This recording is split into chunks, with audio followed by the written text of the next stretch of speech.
please stand for the invocation provided by Commissioner McPherson Sr., followed by the Pledge of Allegiance.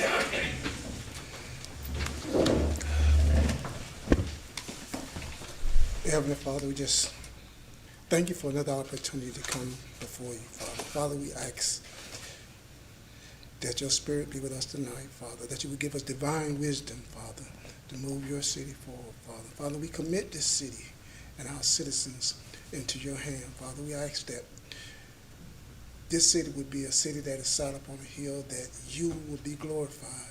In the name of Jesus, we just give you all the praises and all the honor in Jesus' name. Amen. Amen. I pledge allegiance to the flag of the United States of America and to the republic which stands, one nation, under God, indivisible, with liberty and justice for all. Roll call, Madam Clerk. Mayor Babb. Present. Vice Mayor Calvin Williams. Present. Commissioner Bowden. Commissioner McPherson. Present. Commissioner Scott. Here. City Manager. Present. City Attorney. Here. City Clerk is present. Thank you, Madam City Clerk. Thank you, Commissioners. Thank you, staff, and most importantly, thank our residents for being here via live or social media to participate and witness our deliberation of our regular commission meeting of July 22nd, 2025. City Manager, at this time, do we have any additions on an emergency basis? Sir, yes, I would like to add 2 items to the existing agenda, request to amend 1 resolution and add under new business 1 item. There's a need to mention slightly amend Resolution 2025-45. As stands is authorized the execution of a special magistrate professional services agreement between the City of Pahokee and Keith W. Davis. The amended resolution and agreement, if accepted, will reflect professional services between the City of Pahokee and Davis and Associates, PA, versus the individual Keith W. Davis. That would be the only slight change, and the change would be consistent if approved throughout the resolution and agreement. And we can further discuss once we get to that item on the agenda. And the new business item is to discuss the inaugural Pahokee Homecoming Alumni Picnic event, officially scheduled now for October 4th, 2025, to include the classes from the high school from 1972 through 2025. Those 2 items. What's the first resolution? I'm sorry. The resolution 2025-45? Okay, 25. Okay, thank you. Yes. I have a question. What happened to the bank statements? Because I thought at the last meeting we requested that they be put on the agenda. Okay, we're in the process of generating those bank statements, Generating them. making them available.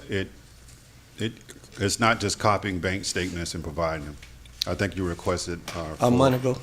I think you requested for the full year, if I'm not Yeah. mistaken. A month ago. Okay, it takes time to develop that. Bank statements? Like the You- one that the bank sent to you on the computer? No, it's not just a bank statement. If you just want bank statement, yeah, that's fine. But I thought you were looking for the detail. That was the direction of the Well, commission. the bank statement come with the detail on it. Mine's do. I don't know what yours come with. When I receive them, they come with detail. Who I wrote the check to or wherever I used the credit card at, all that on there. So I'm just asking. Why we're not receiving them? The short answer is not ready yet. It's a lot more involved than just printing out a statement like you print out at your home or for your individual self. No. There's a series of bank accounts, and you have to look through those bank accounts to make sure that you're providing, when you provide it publicly, there are certain things that may or may not need to be retracted, and we're in the process of doing that. They should be ready for the next commission meeting. I know staff has been working on it since the initial request. Can you give an example of some of the things that need to be redacted, Mr. Jackson? That they're redacting? Well, what I've done, I've asked staff to provide the requested amount of bank statements, which again, cover the whole entire year period. I have not asked, and I have not told him directly on, I gave him that task, and then the process of developing that list. For me personally to tell you exactly what items need to be redacted and what items don't, I don't have that information before me tonight. But what I will tell you, and it's reiterate that it's directive that's been provided to the staff to do that, and once that's completed, I'll bring it back to the commission. I have a question. City Attorney, what information that is non-public do you know of that has to be redacted from bank statements for funds, from funds for the city of Pahokee? Do you know of any information that has to be redacted that is not public, that the public should have access to? Not off the top of my head. What some cities will do is sometimes redact the account numbers, and just show what they're ending in as opposed to the full account number, but that's not a legal sunshine requirement. So you're saying, Mr. Jackson, I guess I'm trying to understand why it is not available, if that's all they need to go in and redact, so we can just see the last account numbers. I'm just trying, if the statement has to be printed out, because when you get the statement, they already have all the information on it. So I guess I'm trying to understand what your rationale is, because if that's all that has to be done, I'm still not understanding why it wasn't on this agenda as we voted on. So bank account, just a correction, bank account numbers are confidential and they have to be redacted. So we just wanted to clarify that too. That's fine, but you Yeah. can leave the last four numbers, correct? You don't have to leave none of them. You could just write them out. If it's confidential, probably just take it all off. Yeah, just take it out. And you're saying for that, that It wasn't ta- able to be I'm not done within the working on it. last month? I'm not Yeah. you, I'm just asking the Okay. question. We're saying that could not have been done, Mr. Jackson, in the last month? Because we didn't have a meeting, this is our first meeting for July. What I'm saying is it's not completed yet. That's the only thing I'm saying. I'm not saying anything more or less than it's not completed. As soon as it's completed, and there's no reason to not provide the information, as soon as it's completed, you will have it per your request. My concern is just that that's unacceptable, because if the commission votes on something, like you said, when we leave one commission meeting, you have to start working on the next commission meeting. I guess that's where it comes in. I know you say we don't have proper staff, but I guess if staff was hired, and I know you say you have a shortage of staff, and that's, I guess, if we had proper staff or staff was hired, then I don't think this would be a concern that the commission can't get the information that they voted on and requested for the commission meeting. So is that the reason why? Is because we don't have proper staff? As, if I can interrupt just a minute, as a chair, I want to go back to the agenda area, and those type of questions can be brought up in your comments or any time we're talking about. Agenda items that we voted on that should have been on the agenda, because we voted on it as a commission. If It's I'm not on here, we're discussing things in length that is not currently on the agenda. So I'm just not. The question is why it's not on the agenda. That's Yeah, what but the question. I understand that, Yeah. Commissioner Scott. All I'm saying is let's stick with the agenda. You can bring that up in your comments or at the appropriate time, but we don't need to sit here for Okay. 10, 15 minutes discussing something not concurrently on the agenda. Our point now is to approve the agenda as presented to us or amend it or whatever we're gonna do with it. So I wanna go back to the agenda that we're on at this particular time. City Manager, are there any additions to the agenda? just those, just the one addition under new business, as I indicated a minute ago. Are there any deletions? No, sir. Thank you. City Commission, having heard the city manager indicate there are two minor additions. I believe one is a amendment to one of the resolution, and the other was, the other item was? New business, discussing the homecoming alumni Okay. picnic. Okay. And there are no deletion to the agenda. Yes, sir. So those are only two slight changes to our agenda. Having heard that, I entertain a motion for the adoption of the agenda if it's desired of the commission.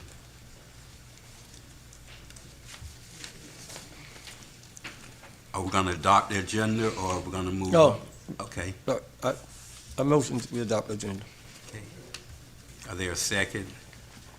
I'll second it. It has been moved by Commissioner Scott and properly seconded by Vice Mayor Williams for the adoption of the agenda as presented with two slight adjustments or amendments. One is the homecoming celebration, and the other one is a resolution that's being amended. Call for questions.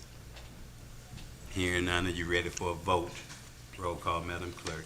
Commissioner Scott, Yes. Vice Mayor Calvin Williams. Yes. Commissioner McPherson, Yes. Mayor Bab. Yes. Thank you, Madam Clerk. Thank you, Commissions. Motion passed by a unanimous vote. Next, we have presentation, proclamation, public service announcement, public comments, agenda items only at this time.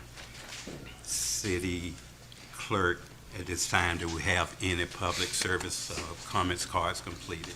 Yes, sir. For this section, we have one, and it's from Mrs. Andrea Scott.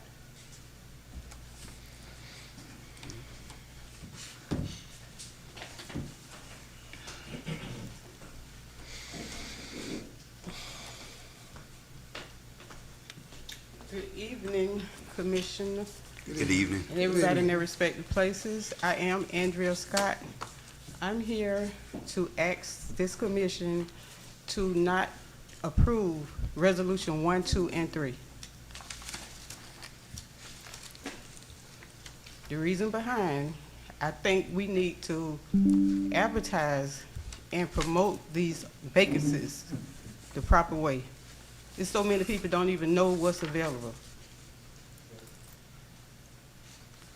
And for one, on July 10th and July 16th, I went to City Hall to speak with Natalie Clark to have a discussion about some of the boards so that I can get a little history, so I can help promote and recruit people to come volunteer on these boards. I know volunteering, the people that have volunteered, yes, that's all good because it takes a lot to put in a lot of time here and there, but I think it's not really being fair because for starters, when I got there, I spoke to her and I had already dropped my application off on the 10th. On the 16th, I asked her about the information. She directed me to the website. I only came to have a cordial conversation so that I can help get a little background. You know, if I'm recruiting somebody to come serve on the board, I want to be able to tell them something, give them some examples and that kind of stuff.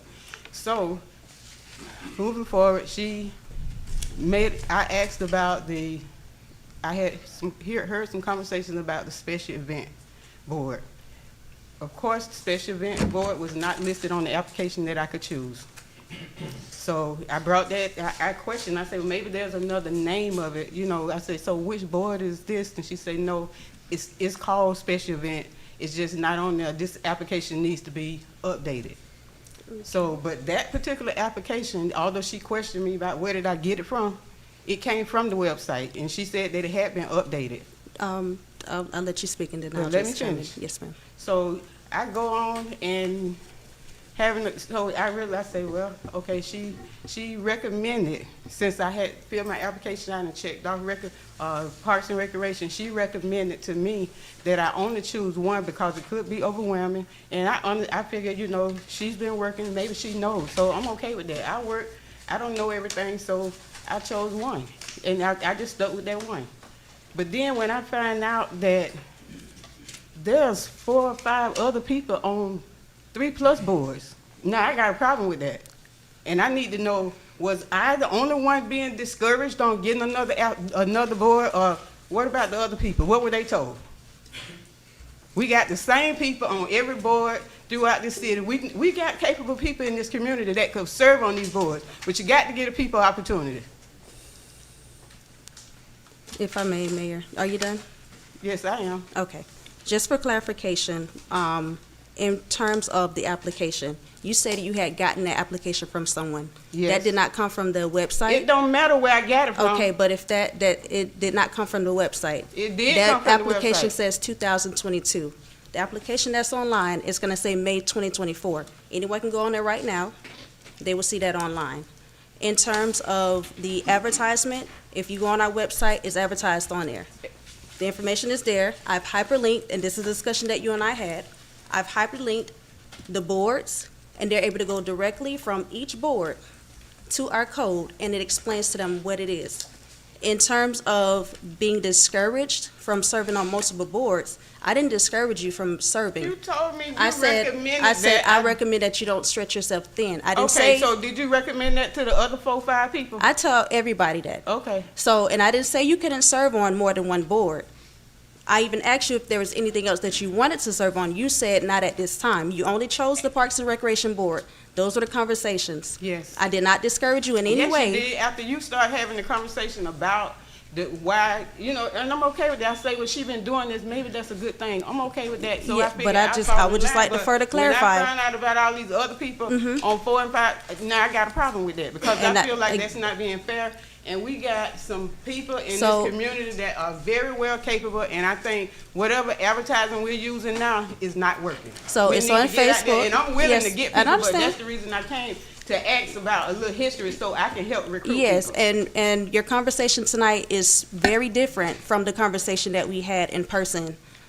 You're not saying the same things that you said while we're in person. You went away like you understood, and that you were gonna recruit No, more I was people. accepting your recommendation. Yes, and I but told you what I was in doing. But I terms- see your game yes. you Miss- playing, Miss but I'm Clark. not with it. Ma'am, I'm not playing a Miss game. Clark, Yes, sir. let me just interrupt. We don't want to go too much back Yes. and forth. I mean, you tried to explain a little. Yeah, but I would brief, just but say, yeah, I wasn't discouraging anyone. I It's on understand that. Facebook and it's on the website. We're gonna Okay. move on from that. But I would hope that you would, reach out and you all could have a Yes, more detailed most definitely. one-on-one discussion to clear up any misconception or misinterpretation or whatever the case may have been. I have a question, Mayor Bab, in regards to the boards. I sent an email back to the clerk on the 21st.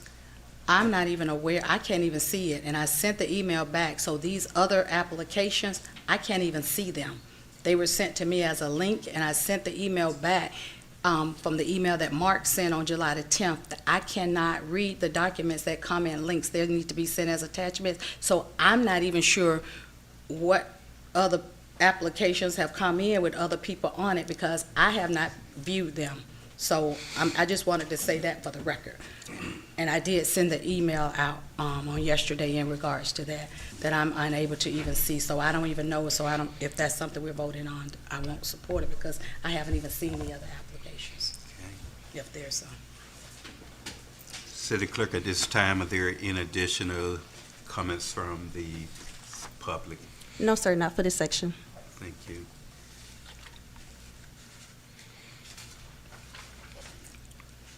Don't see any presentation or proclamation or public service announcements. So we'll move on the agenda. The next item is our consent agenda.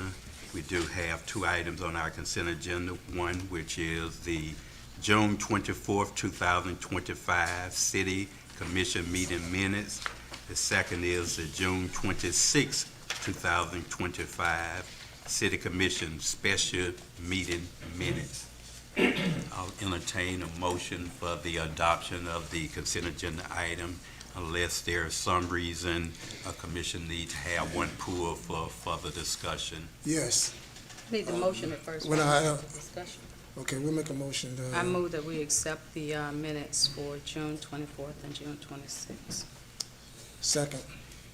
It has been moved by Vice Mayor Williams and properly second by Commissioner McPherson that we accept the consent agenda item as presented. Call for questions. Yes. When I read the minutes, it said the motion was made by Commissioner McPherson to add, no, not, that's the bank statements. Let me get to the other one.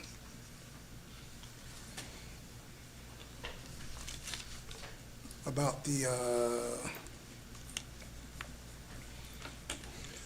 bank statements. But however, when I would go back and look at the motion, we put a specific date. We said that those items were supposed to be brought back at this meeting. I would like that to be corrected in the minutes. Matter of fact, it was stated twice. I stated it at the beginning of my statement when I went back and looked at the video, and you also reiterated, Mayor Babb. So that need to be corrected. Even though we don't have the statement, I still would like the minutes to be corrected. City Clerk, are you copying that Commissioner McPherson is requesting that the minutes of these meetings reflect that the information requested concerning the bank statement be brought back at this particular meeting? You just want that a part of the Okay, official I'll meeting. re-review the video, and if that's what he stated, I'll be sure to put that in there. Miss, I forgot your name. Could you play that? I think it's on the meeting of the June 24th at 2 minutes, 13 seconds, and about 40, 2 minutes, 13 minutes, and about 40 seconds.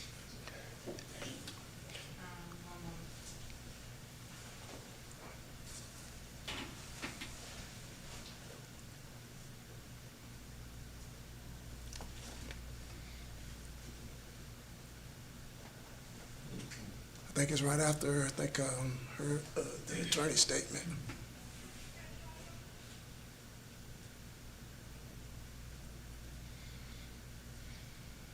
And resolution, and so It comes up right after that. we will have that ready for your next agenda. And with that, that's my report. Thank you. Next, we have future agenda items of the commissioners, if any.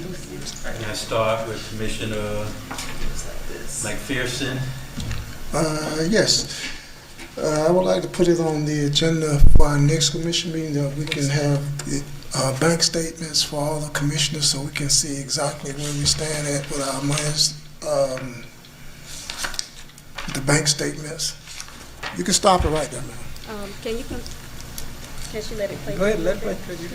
Second. From where to where? Which bank statements? Every account that the city has with the bank. For what date? From, They come out every month. Oh, okay, from, at least we can go maybe from the last 6 months, the last year. Last year, 6 months, Last year. last year. The year. Second. It was moved by Commissioner McPherson and properly seconded by Vice Mayor Williams to have our bank statements available at our next commission meeting for the past year. And I have one more, and that'll be it. Call for questions. Hearing none, ready for a vote. Roll call. Commissioner McPherson? Yes. Just stop it now. Commissioner Scott? Yeah. I'm sorry, Vice Mayor, That's it. We're good. I would like those minutes to be corrected, please. I have one question for corrections under J for new business, where it says discussion and direction regarding rescheduling of facilities and vehicle policies workshop to August the 12th and placement of the item on August 2025 City Commission meeting agenda. Vice Mayor Williams, she put there was no objection, but can it be put, so we don't know what was the vote? You because guys didn't vote. Huh? You guys didn't vote on that. You just explained the item, and if she bring the video back up, she could play it, but you guys did not vote on that. Let me go back, yeah, I want to go back and And look that's why I and put the notation that it was not any objection to it, so that it would be cleared for the minutes, but you guys didn't vote. Are you able to find that item? I thought we voted on that because. You did not. But it says motion, well. Can you bring that up? Let me just see. Because we was on future agenda items. Just go past where Commissioner McPherson was speaking, and then you'll probably get to hers. So then,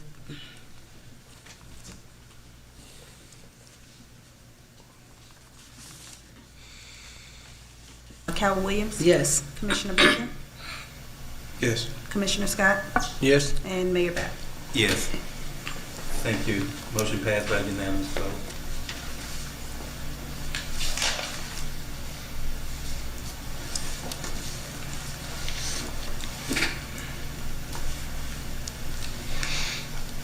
Yes, my next one is, So it's the this is first my item last under new one. business. I want to direct the Parks and Recreation Board to schedule a meeting regarding the MLK and the MLK Park and Citizen. Go look.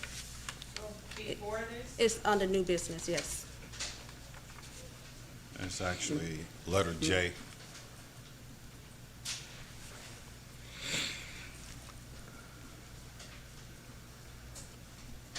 Go back some more. No, go back. Go back.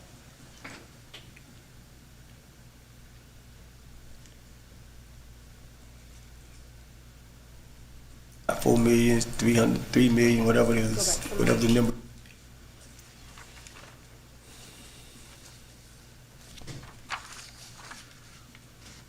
To decline any donation, but there's a process that is going to go through before that, like say for instance with the swings. It's after resolution, so skip past that a little bit. It's under new business.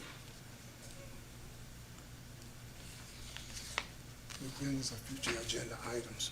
No, it's No, it's a new business. So he went up. You went up. Go It was past that. 12,000.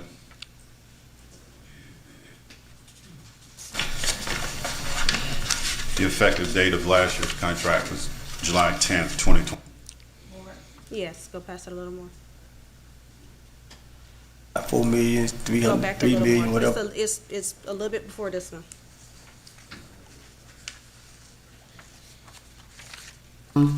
So that we all are aware of them, and so when they get put up on the website, that we're all on one accord and the residents and everybody know what the policies are. So I would like for those policies to come to the workshop on August the 12th, along with our vehicle policies, so that we can see, because one of my concerns is with the vehicle policies, and as a commissioner, we know we have vehicles, but I would just like to see somewhere in the policies, do we know how much gas is being used for each department? I know we have it all lumped together.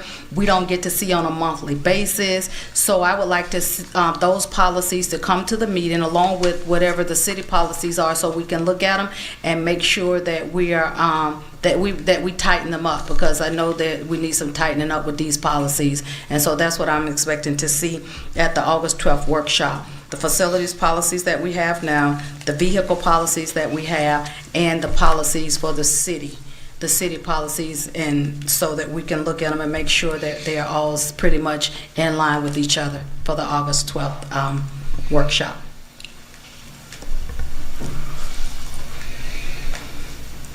If I'm not mistaken, at some point, I think everyone except Commissioner Scott may have had a copy, but That is correct. just to make sure, we'll probably ask the clerk to resend those, so it'll be at the top of your email, so you have those in advance of the August 12th meeting.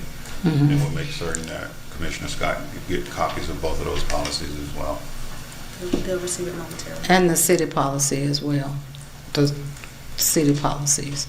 Not just the facilities, but maybe it's something in the city manual, the employees manual, maybe something in there that, because we don't want to, have a conflict with that as well. Okay.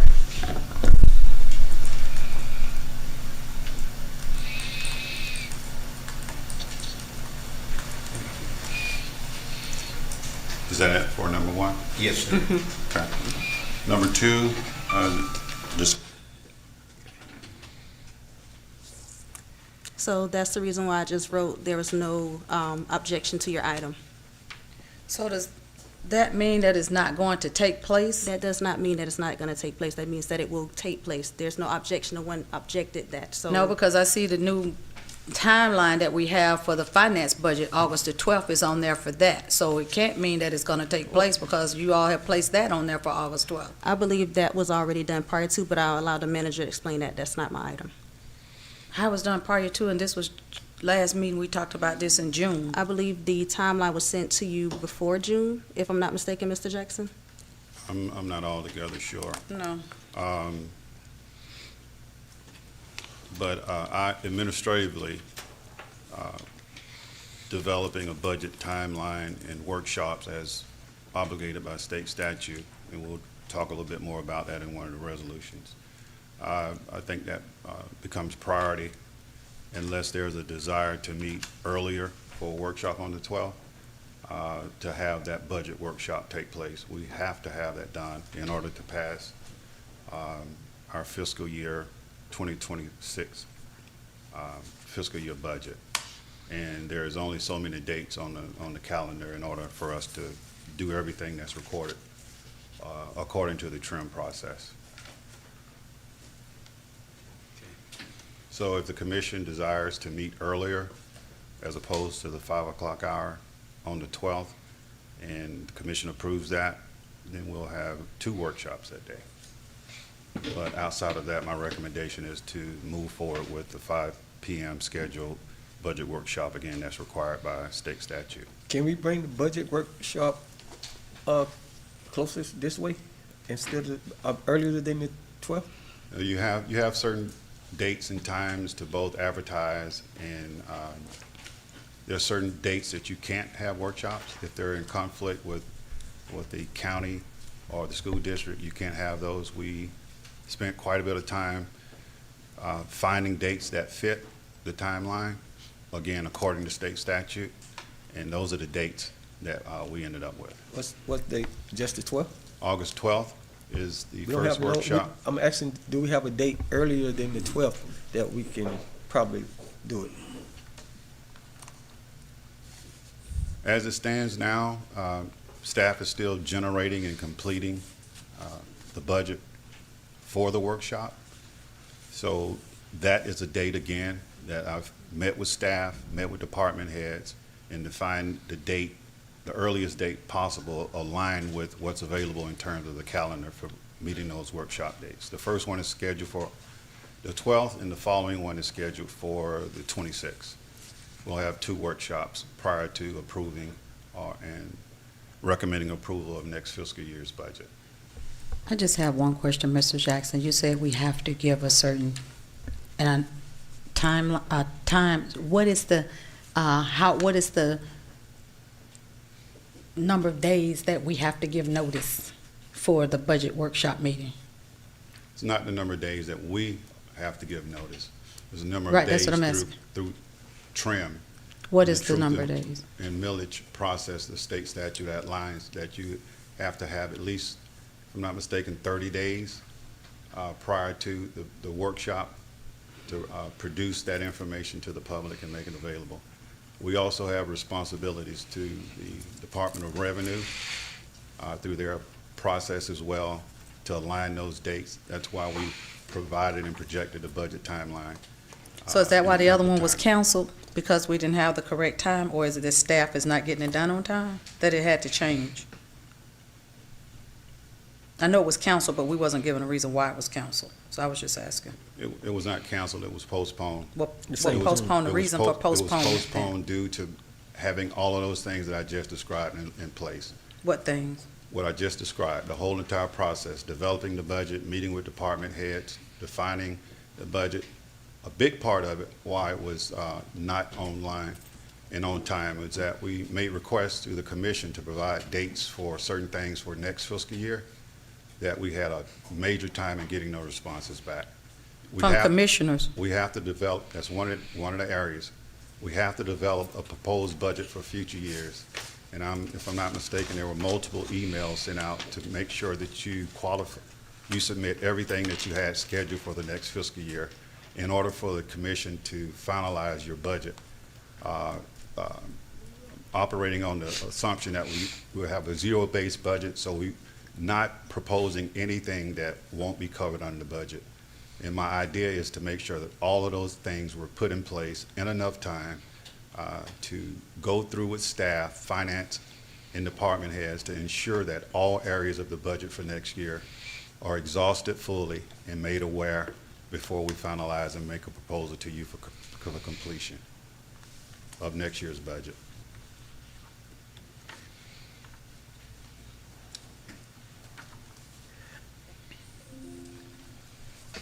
Okay, moving We still have to to vote, the, yeah.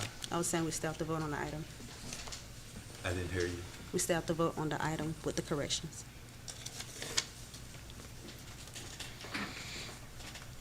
Got to vote on the minutes.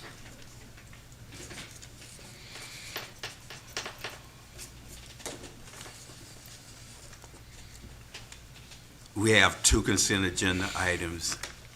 Both consist of minutes. Commissioner McPherson had a correction that he brought forth. It was noted. Commissioner Vice Mayor brought forth an item that she wanted clarified whether or not something was said or not. I don't know if any changes in that occurred. Yeah, it was only his, Right. yeah. So this time, we have answered the questions that have been put forth. Are there any additional questions? Hearing none, are you ready for a vote on the consent agenda items?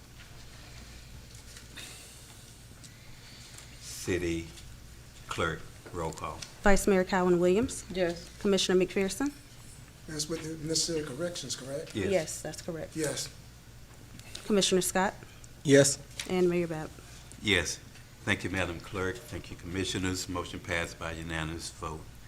Next, we'll move to old business, discussion of existing activities or previously held events, if any. City Manager.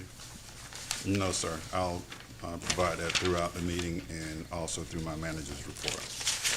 Thank you. We don't have any public hearings in our ordinance. We do have several resolutions. First resolution is Resolution 2025-39, City Attorney. A resolution of the City Commission of the City of Pahokee, Florida, reappointing Patricia Wallace to the Zoning Adjustment Planning Board for a term of 3 years, providing for adoption of representation, providing for an effective date. Thank you, City Attorney. City Manager, could you give us a brief explanation? Yes, sir. Resolution 2025-39, it's passed, officially reappoints member Dr. Reverend Patricia Wallace to the Zoning Adjustment Planning, also known as ZAP Board, for another 3-year term as established in Article 2, Section 19.26 of the city's Code of Ordinance. Staff recommends approval. Thank you, City Manager. City Commission, having heard Resolution 2025-39, properly read into the minutes by our City Attorney, properly explained by City Manager, what is your preference? I move that we accept Resolution 2025-39 for discussion. I'll second. It has been moved by Commissioner McPherson and properly seconded by Vice Mayor Williams for the movement and adoption of Resolution 2025-39. Call for questions. Yes. Commissioner Due to our McPherson. concerns with our citizens that there's been some miscommunication, I would like to postpone this to our next meeting. That will give anybody that interested in these boards to apply, and that could include Resolution 2025-39, 40, 41.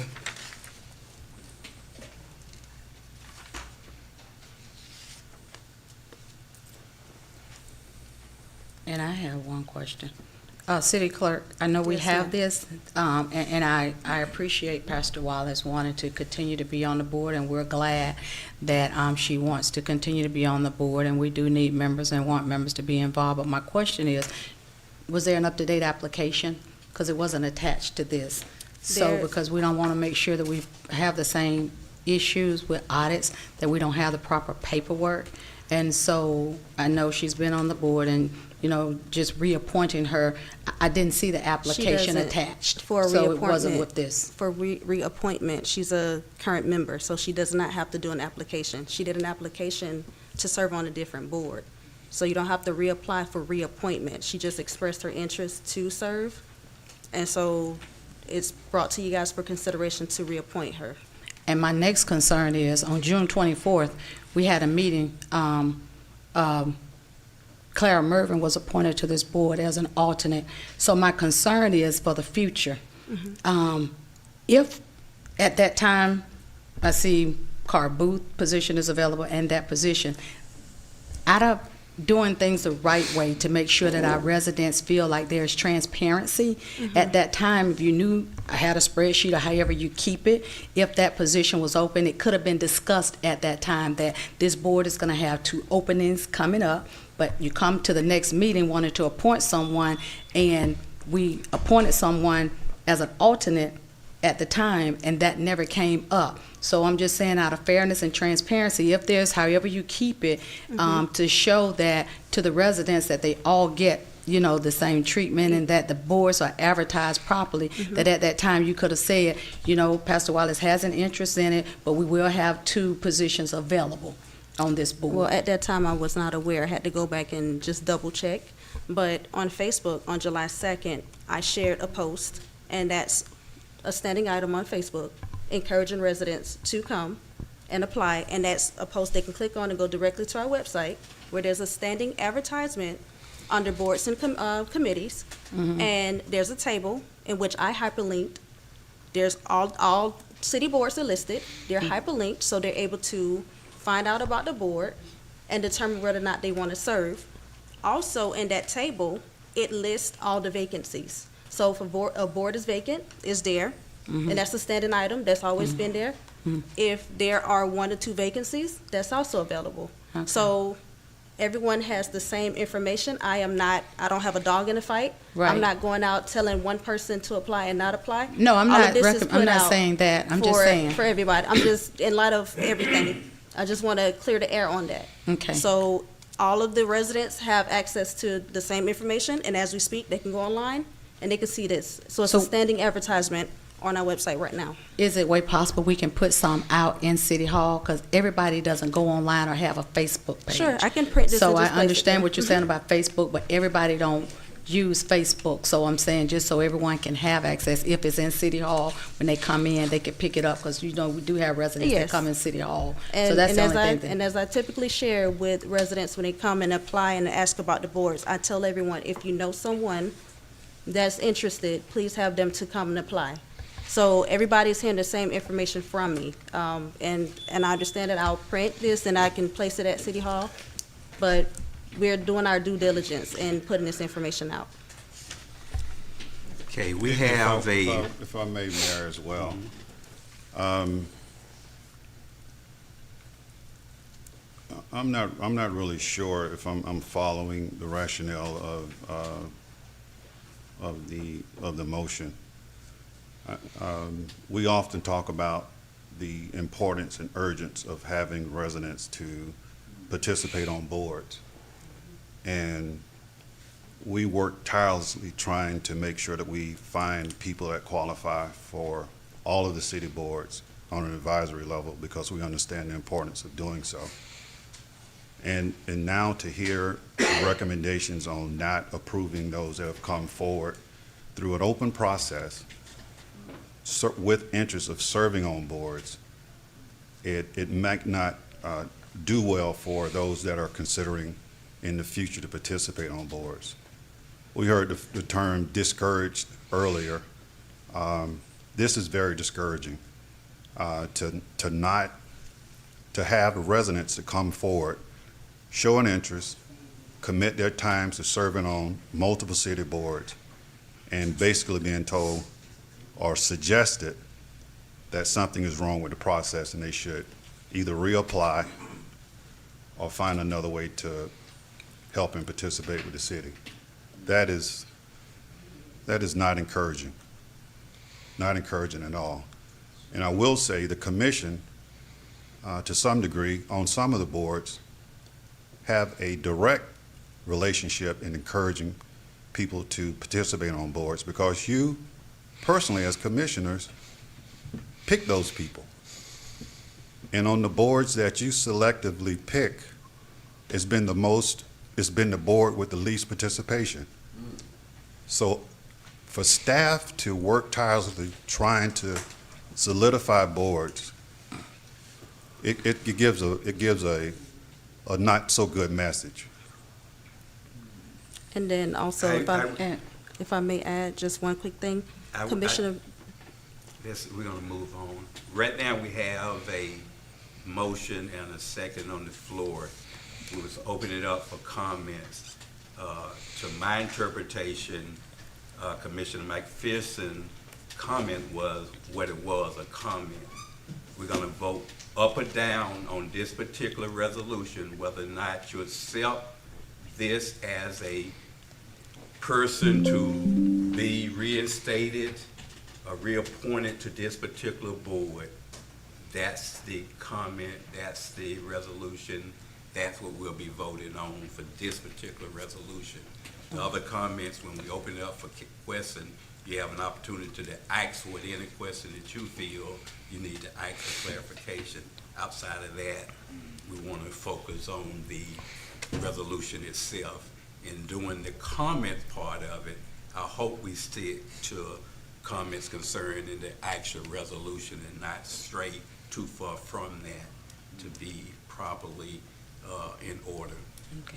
Well, may I ask a question? Just for clarification for my statement, I did not say that we deny these people. All I said was just that we postpone this, and if there's additional, because to my remembrance, we had applications that had been sitting almost a year, and all of a sudden they just appeared. So one more meeting, I don't think would really prolong that, because I believe there was some applications that came about 2 meetings ago that had been sitting up for 6 months or so. Some of them had been, but my question was not to deny anybody access. My statement was to be inclusionary of everybody. If of all we're making citizens. a motion or amending this resolution to call for a postponement of it, then it just need to have a proper second and we can vote on that. Outside of that, if we don't receive that, we'll be voting up and down whether or not this appointment will take effect by vote. Okay, well, I make a motion that we postpone these until the next meeting. I'll second. When you're saying these, we're talking right now about Listen, one resolution and you're Well, we're gonna lumping. go through the same process with the other one, but we can go ahead and do it one at a time. Resolution 2025-39. Okay, there's been a motion made by Commissioner McPherson to postpone moving on resolution 39. Are there a second to that? I second it. It's been moved in second. Call for question. Are there any questions? I just feel we need to move forward on these items when we do have residents who have Express interest. expressed an We not- interest in a board, have been properly vetted, and meet the criteria that we have sought forth, that we just need to move forward. That's just a one personal opinion on it. Are there any additional comments? Hearing none, are you ready for a vote? And the vote is to postpone this resolution at this time to future. I don't know if we're putting time on when it should be brought back. To the next meeting, the if next- there's anybody that wants to apply or be a part of these same boards, that we can go ahead and include all of those applicants. If they don't apply, that we move forward. Commissioner McPherson, if I may ask, what is the difference in what we've been doing all the while? That's been the process the whole entire time. Everybody has an opportunity to participate on all of the boards. It's advertised on multiple platforms. We speak about it in commission meetings. Again, you have the ability to make appointments. So I'm just trying to understand what's the difference between this meeting and 2 weeks of bringing this item back, outside of sending a signal again, that there may be some reservations for those that have consented to participate. It may give them a 2-week period to rescind and rethink on whether or not they even want to participate after being denied. We're not denying them. Yes, in essence, you are. You're denying them tonight. We're not You can put denying word them. in there. We just postponing this until the next meeting. And the reason for that, because even when I pull up, I see some of the stuff have changed. I've been encouraging people to get on the boards. And I may have given out some applications that may have the the other thing, because I don't even see the other ones down there that I had pulled up for myself. Which other thing are you referring to? I made a Facebook post several months ago. For clarity, Mayor and Commission, could you, and to help staff better position themselves for the next commission meeting, what exactly is the commission suggesting in this vote tonight on this particular item? What else do you want to see occur between now and 2 weeks that will make a difference in what we're doing tonight? We have a motion on the floor that we're voting on, and Yeah. are we still on discussion, Mayor Bab, or we voting? Here, the question I is, thought are we were there any voting. additional questions prior to the vote? But we're right at the verge of voting. Because I think the concern is that we have a resident came up that said that she was being discouraged from, and we just want to make sure that we're being fair with everyone, and I think that's what it is, Mr. Jackson, just giving them an opportunity. I mean, if they really want to participate and they are listening to the meeting tonight and they understand that we're trying to be fair and transparent, if they really love their city, I don't think in 2 weeks it's going to, I don't think 2 weeks is going to hurt them, because a lot of the boards haven't met anyway. Okay. Nothing has been going on anyway. So I don't think 2 weeks, I don't think they would have a problem with us coming back in 2 weeks. Not saying that they still can't be on the board. They're going to still be on the board. So I don't understand why it has, why, to be fair, and that there's no confusion, and that all our residents feel that they are included, so that there are no issues or concerns. So that's what Okay. that's why I'm supporting the motion. So Okay, we're not again- asking anybody not to, unless you guys gonna pull their applications out, but if they decide and then we need more people, then we do what we need to do to try to get out there to continue to promote, residents to participate. Okay, but I still don't know. When I go back to staff, I want to be able to say, staff, this is something that we need to address and correct for next commission meeting. And I'm trying to get understanding, what is that? So we don't be in the same place in 2 weeks. One of the things that is starting to happen, which is a good thing, the web page is getting updated, but there may have been a time between it getting updated and it wasn't updated, which I see that it is being updated. That's a step in the right direction. So postponing this for 2 weeks just to make it.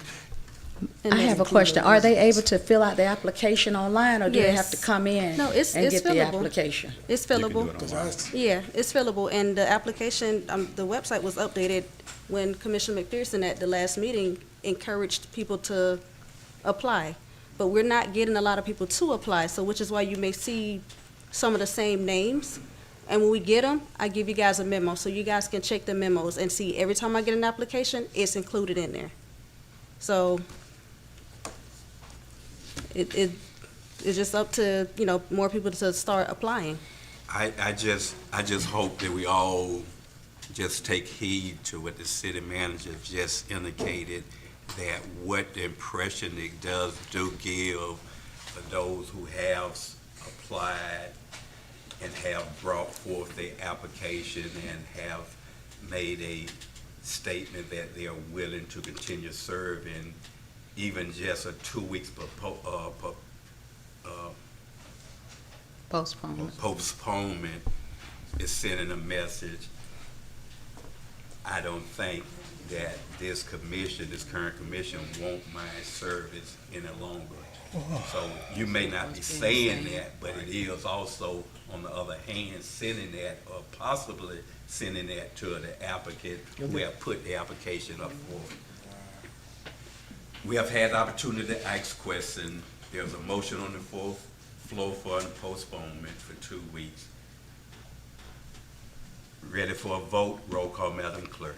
Commissioner McPherson? Yes, Vice Mayor Calvin Williams? Yes. Commissioner Scott? Yes. Mayor Bab? No.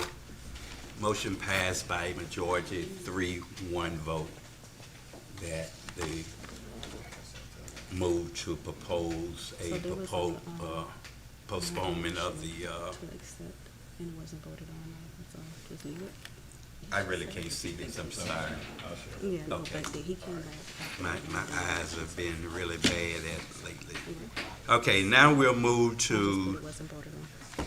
Resolution 2025-40, City Attorney. A resolution of the City Commission of the City of Pahokee, Florida, appointing 2 new members to the Parks and Recreation Advisory Board to fill 2 unexpired terms, providing for adoption of representations, providing for an effective date.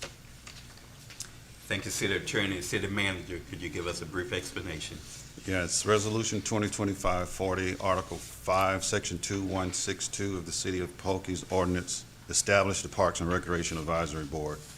This resolution involves the appointment of 2 members, Artonia Hickman and Andrea Scott, to the Parks and Recreation Advisory Board to fill 2 unexpired terms derived from recent resignations from advisory board members Tanzaneria Allen and Jomaine Milton. Staff recommends approval. City Commission, having heard Resolution 2025-40, properly read into the minutes by our City Attorney, properly explained by our City Manager. What is your preference? Mayor Bab, I move that we postpone also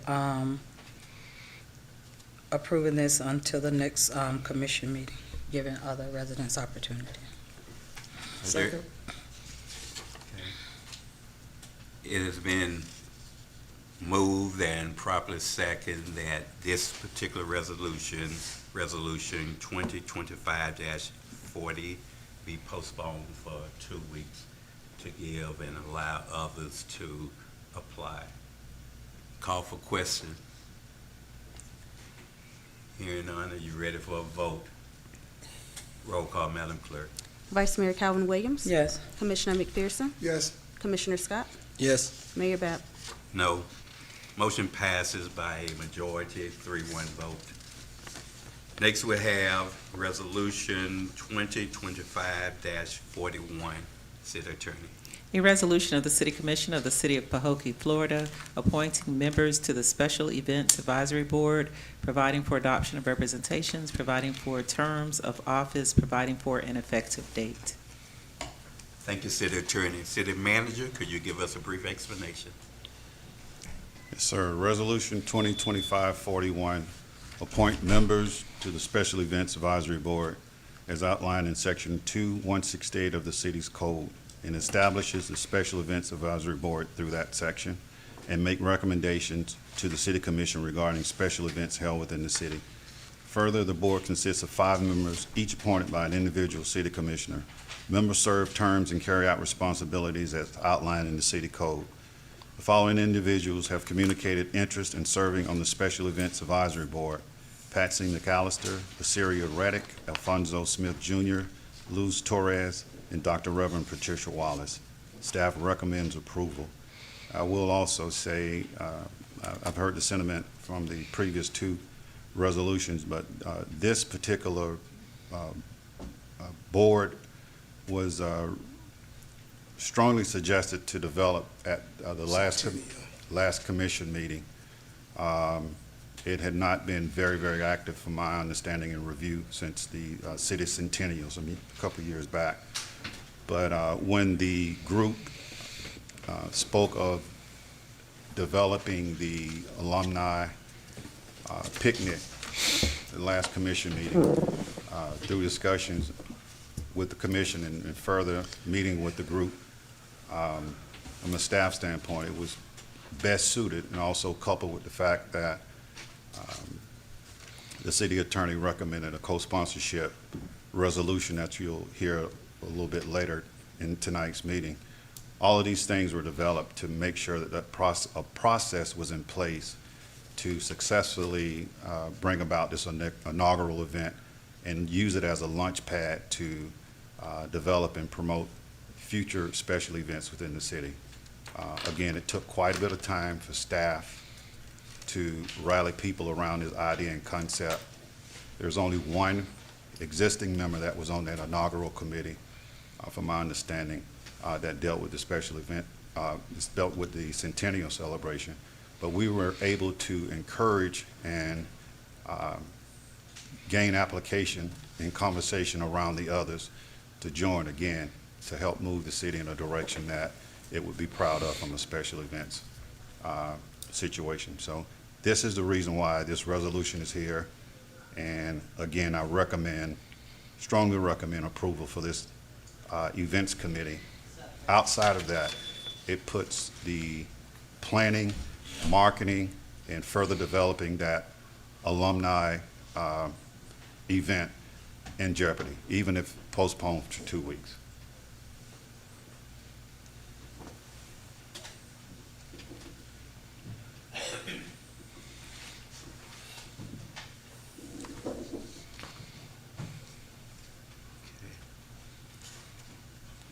We have heard our city attorney properly read this resolution into the record. Our city manager properly explained it. What is your desire, commissioners?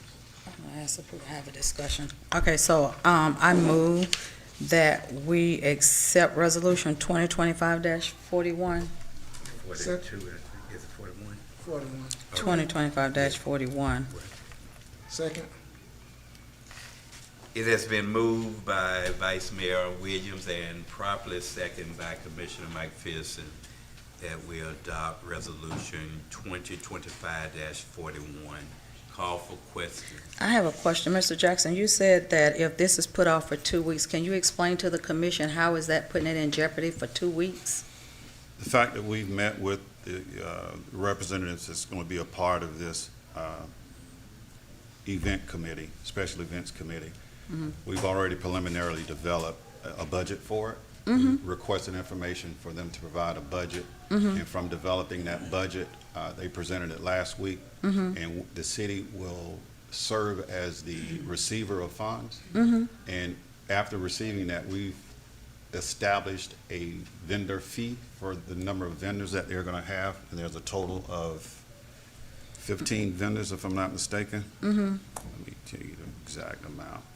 And so they're not gonna be working in those 2 weeks, because the only thing we're doing is asking for approval, so the 2 weeks, that mean all of that goes out the window that they've done? I mean, we're not in a position to accept any fees from vendors. We've had vendors coming in as early as the next day after the commission meeting when it was first raised. So we've been telling people, in talking with Mrs. Smith, we can't accept dollars until the city has officially agreed for this event as a city event. And I think it was widely recommended that it becomes a city event. So they have a total of 12 vendors, food vendors, 5 drink vendors, 5 apparel vendors. And they're also asking those people that are responsible, those captains for each year, to pay a fee for their class. And the city is not in a position to receive any of those dollars. And the idea is, once those fees come into the city, the events committee will make recommendation based on quotes of what is needed to make the event successful. So they've already talked about renting a stage and some of the other things that they're going to need to do to make sure those things are available on the day of the event, which is now scheduled for October 4th. So a 2-week pause continues to pause that process. The city won't be in a position to receive any funds, and we won't be in a position to make any official decisions on what's moving forward, anything associated with this event until it's approved by the commission. I have a question. How is it that the city is not in a position to receive funds? Why not? If it's under the special events committee for the city, we have, the code dictates how we should operate as a special events committee. So we can't utilize we just can't have people coming in paying and saying we're paying for this fee. It'll be done through the committee itself and not through individuals. The committee will meet, they'll make decisions, and they'll give those decisions to both administration and the city council to vote on every item that's purchased, just like anything else that's purchased on behalf of the city. And we can't do that absent having it as an official events committee. Okay. But the city has special events anyway, though, don't they? This is just, doesn't the city have special events? Not under the special events committee. They have not had any, since I've been here. The only one that's been, that I've seen, the last one that I've seen is, again, it's been done with the Centennial Group. that pretty much became the Special Events Committee. Obviously, the city have special events, but it's not under the purview of the city.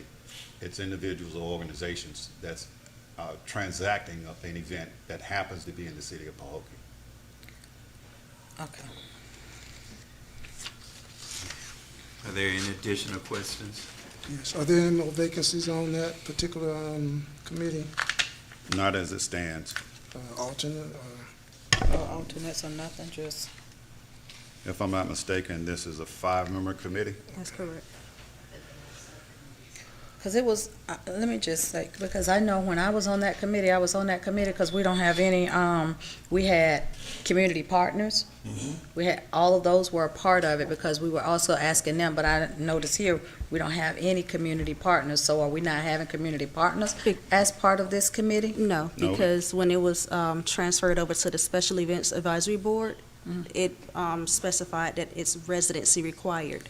So it's not just, the Centennial operated like that, but when they transferred it, and it's in the code, it's purely residents. The decision makers are purely residents. I don't see why the committee cannot engage other ideas from other companies or subcommittees. But as it stands, the official members are defined under code within the city code of ordinance.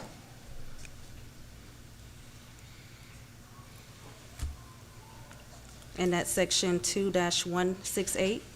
It says, there is hereby created and established a Special Events Advisory Board for participation by residents of the city of Pahokee.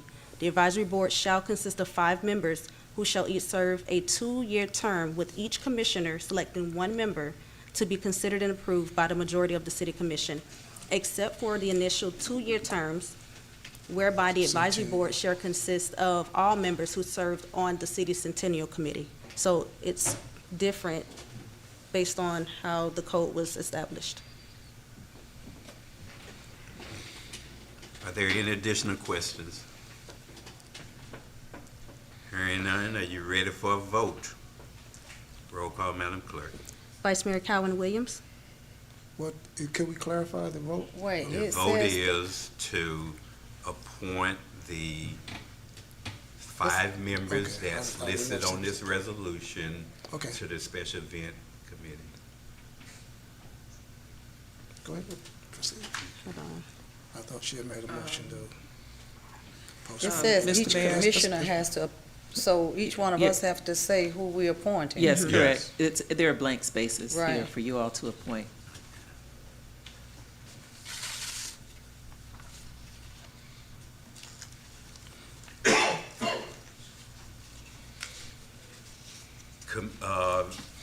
City Clerk, if you can start reading one at a time, the names on there, and if any commissioner decide that they would be in favor of that individual, then we would vote when we get all 5, or have however many commissioners decide they want to have on that committee. Right now, the names are being provided for us. They've been vetted, they have an application, they've been accepted, are willing to accept this appointment if it's desired by our city commission. So start reading the name. So the applications that we received one was from Patsy McAllister, one was from La Sierra Reddick, one was from Alfonso Smith Jr., one was from Luz Torres, and one was from Patricia Wallace. Okay, let's go with the first, and Patsy McAllister. I would appoint as a commissioner, mayor, that name that has been stated for my appointment. Go to the second one. The second one is La Sierra Reddick. Are there any commissioners that willing to appoint this individual? I appoint Lucia. Thank you. Go to the third. The next one is Alfonso Smith Jr. I'll appoint Alfonso. Go to the fourth. The fourth one is Luz Torres. All right, any commission willing to support and appoint Mrs. Therese? I have a question. What about, so whoever left, Mr. Bolden, whoever, we don't appoint As Mr. a Bolden? group, we Yeah. would vote on that last name if it's the consensus that that person is one we would like to have. Okay. So we do have one commissioner that is no longer with us. We'll talk about that shortly. So, Luz Torres, you- Mrs. Therese. I want her, but I want to appoint, I'll appoint Pastor Wallace. I think Okay, she's so- part of the Centennial, though. I think she rolled over from the Centennial according to the. So will she automatic, charter. she'll automatically go, right? And we still got That's- the we point. have to- Mr. we have to James. appoint Well, I them. appoint her. Yeah. so you wanted to appoint, what was your appointment, Vice Mayor? Pastor Wallace. Okay. Now we have Ms. Therese Luz Torres. Lewis. As a group, is Yes. this acceptable appointment? Yes, Yeah. for Luz Torres, yes. We all consent to that.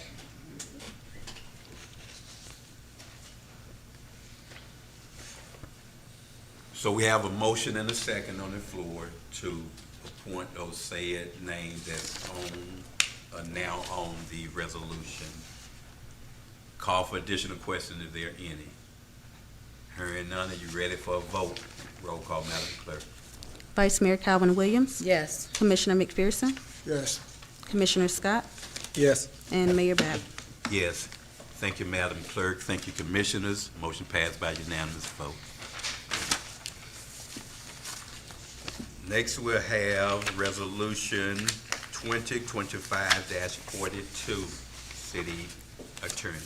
A resolution of the City Commission of the City of Pahokee, Florida, setting the proposed millage rate for the fiscal year 2025-2026 pursuant to Section 200.065 Florida statutes, together with a rollback rate, establishing the date, time, and place of the public hearing to consider the proposed millage rate and the tentative budget for fiscal year 2025 through 2026, providing for directors of the city, providing for directions to the city clerk as set forth hereto in Exhibit A, providing for adoption of representations, providing for conflict, and providing for an effective date.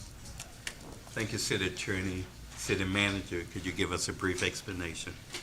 Yes, sir. Resolution 2025-42 is a resolution that sets the City of Pahokee's proposed millage rate for this upcoming fiscal year 2025-26 pursuant to Section 200.065 of the Florida State Statute. It also establishes the rollback rate, establishes the date, time, and place of public hearings to consider the proposed millage rate and the tentative budget for fiscal year 2025-26. Florida Statute 200.065, known as the Truth in Millage Act, also known as TRIM, outlines the procedures for setting property tax millage rates and adopting budgets for taxing authorities, which the City of Pahokee is considered a taxing authority. It ensures transparency and provides taxpayers with information about their tax liability. The purpose is to provide a standardized process for setting property tax millage rates and adopting budgets by taxing authorities, to inform taxpayers about which governmental entity is levying taxes and the amount of those taxes. As you probably see, the proposed taxes that you receive from the county outlines all of those taxing agencies. You'll see the school board, the county, the city, special districts, and also to ensure transparency and accountability in the budgeting and tax levy process. The key provisions of the TRIM is millage rate calculation. The way that millage rates are calculated, taxing authorities must compute a proposed millage based on their tentative budget, using at least 95% of the taxable value certified by the property appraiser, according to the statute. Florida Senate, I'm sorry. Public hearings. Taxing authorities are required to hold public hearings before adopting a final millage rate and budget. Public notification. Taxing authorities must provide public notice of those hearings through newspaper advertisements, and website postings. Rollback rate. The statute requires the calculation and disclosure of the rollback rate, which is the millage rate that would generate the same amount of revenue as the prior year. adjusted for changes in taxable value. Notice to taxpayers. Taxpayers must be notified of the proposed millage rate, the rollback rate, and the potential impact on their taxes. This is the first step of that notification process. Compliance certification. Once all of that is completed, taxing authorities must certify their compliance with the TRIM Act to the Department of Revenue. Staff recommends approval of this resolution. Move that we accept Resolution 2025-43. Oh, I second. Call for questions. Yes, what's the, does this give our current and our previous, the suggested millage rate as well as our previous millage rate? Yes, that's found in your backup information.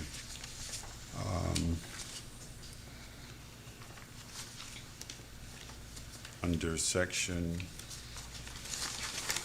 There's a lot of information we just got this morning, though. Yeah, that's a lot.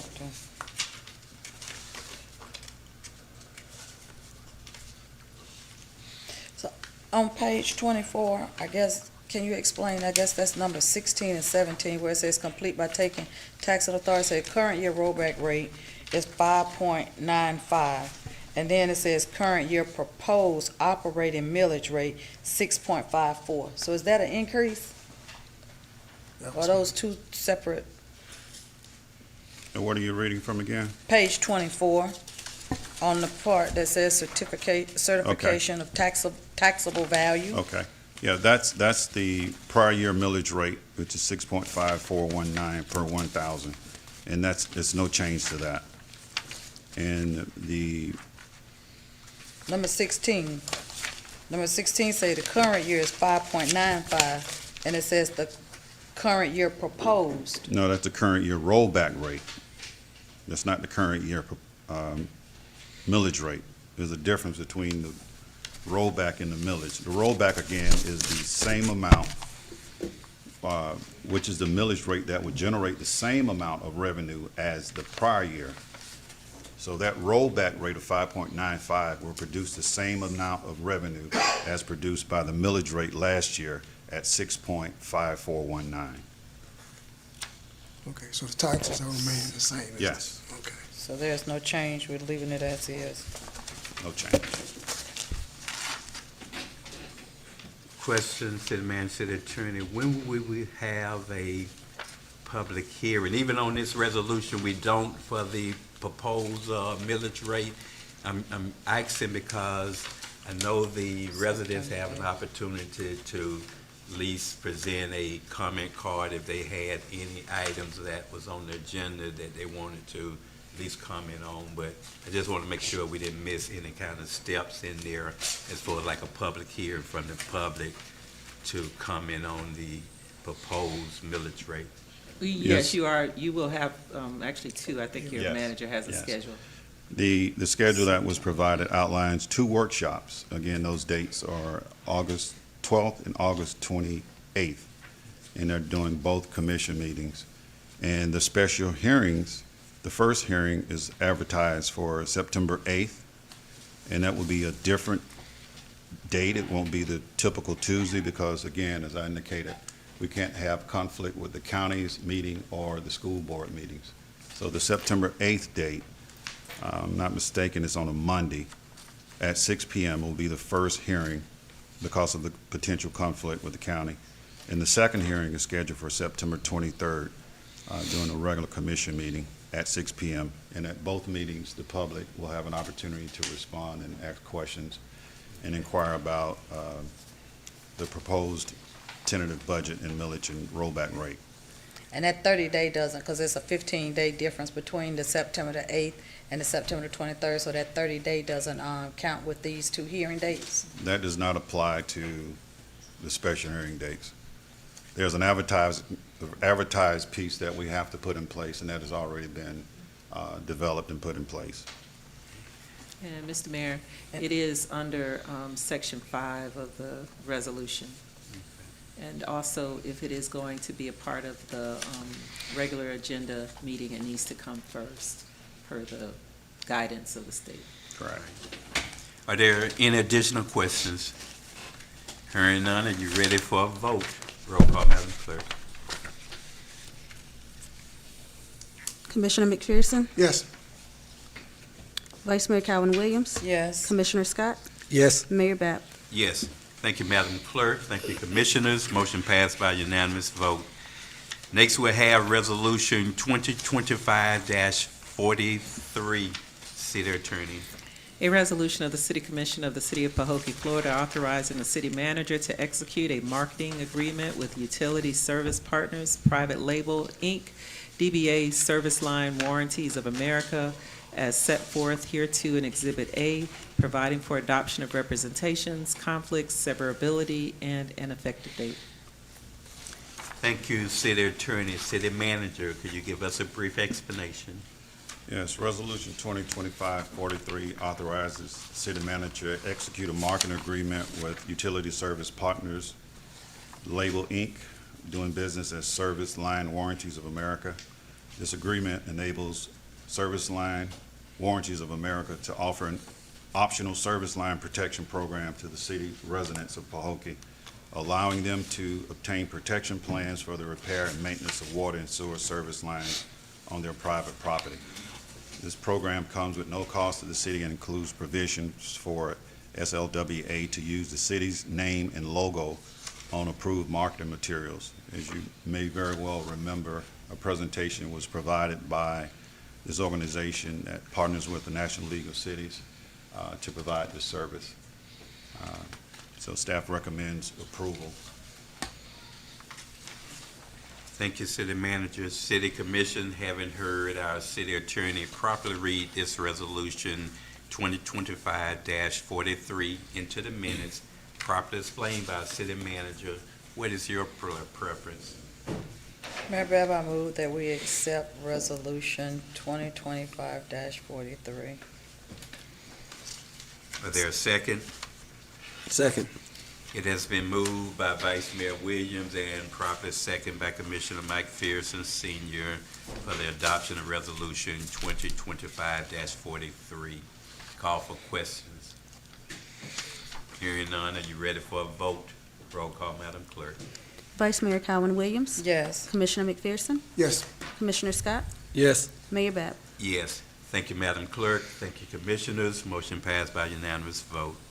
Next, we entertain Resolution 2025-44. City Attorney. A resolution of the City Commission of the City of Pahokee, Florida, approving a co-sponsorship policy and procedures for activities and special events in collaboration with nonprofit organizations, providing for adoption of representations, providing for an effective date. Thank you, City Attorney. City Manager, could you give us a brief explanation? Yes, sir. Resolution 2025-44 comes by way of recommendation from the city attorney and develops a formal co-sponsorship policy to address growing requests for city support of special events.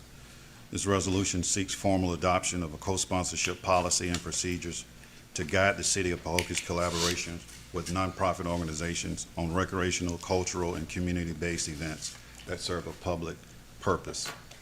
The policy set forth clear criteria, a structured application process, and procedural safeguards to ensure consistency, fairness, and responsible use of the city's resources. Staff recommend approval. Thank you, City Attorney, City Manager. City Commission, having heard Resolution 2025-44 properly read into the minutes by our City Attorney, properly explained by our City Manager, what is your preference? Mayor Bab, I move that we postpone approving this resolution because I think there needs to be a workshop.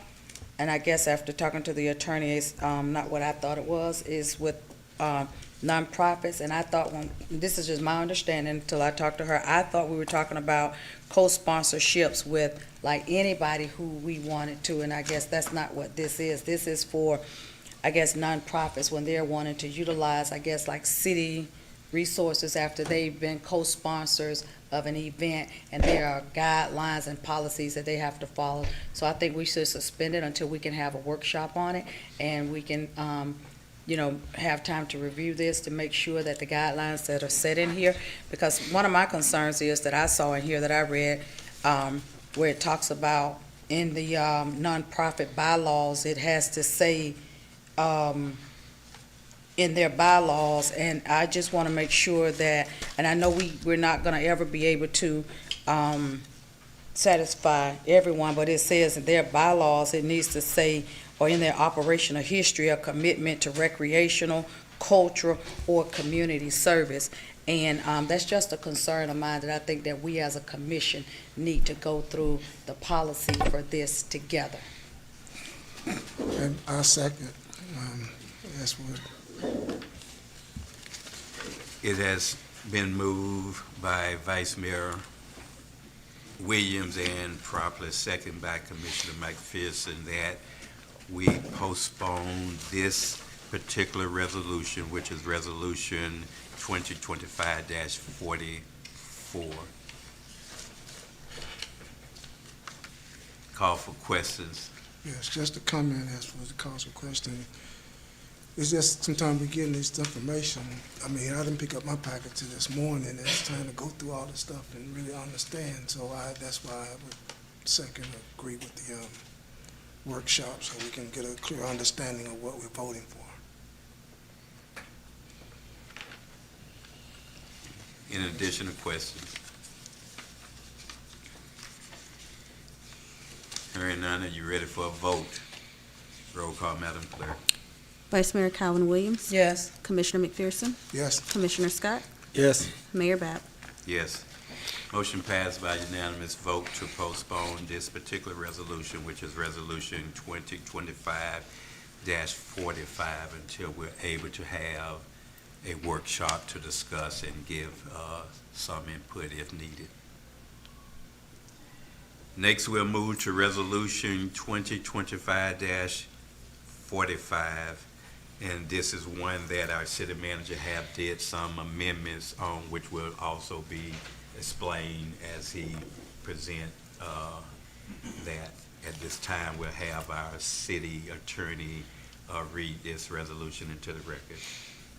A resolution of the City Commission of the City of Pahokee, Florida, authorizing the execution of a special magistrate professional services contract between the City of Pahokee and Keith W. Davis, Esquire, as set forth hereto in Exhibit A, providing for adoption of representations, providing for conflict, and providing for an effective date. Thank you, city attorney. City manager, could you give us a brief explanation? This Resolution 2025-45 sets forth the execution of a special magistrate professional services agreement between the City of Pahokee and what I'm recommending is Davis and Associates versus Mr. Keith W. Davis, Esquire, personally. If approved, the amended resolution and agreement will reflect professional services between the City of Pahokee and Davis and Associates, PA, the company again and not the individual.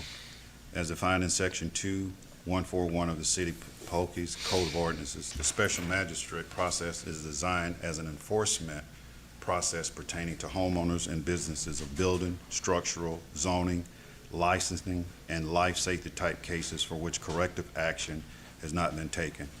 It is an expeditious and inexpensive method to resolve violations which have not been corrected after notice has been provided by the city pursuant to Florida State Chapter 162.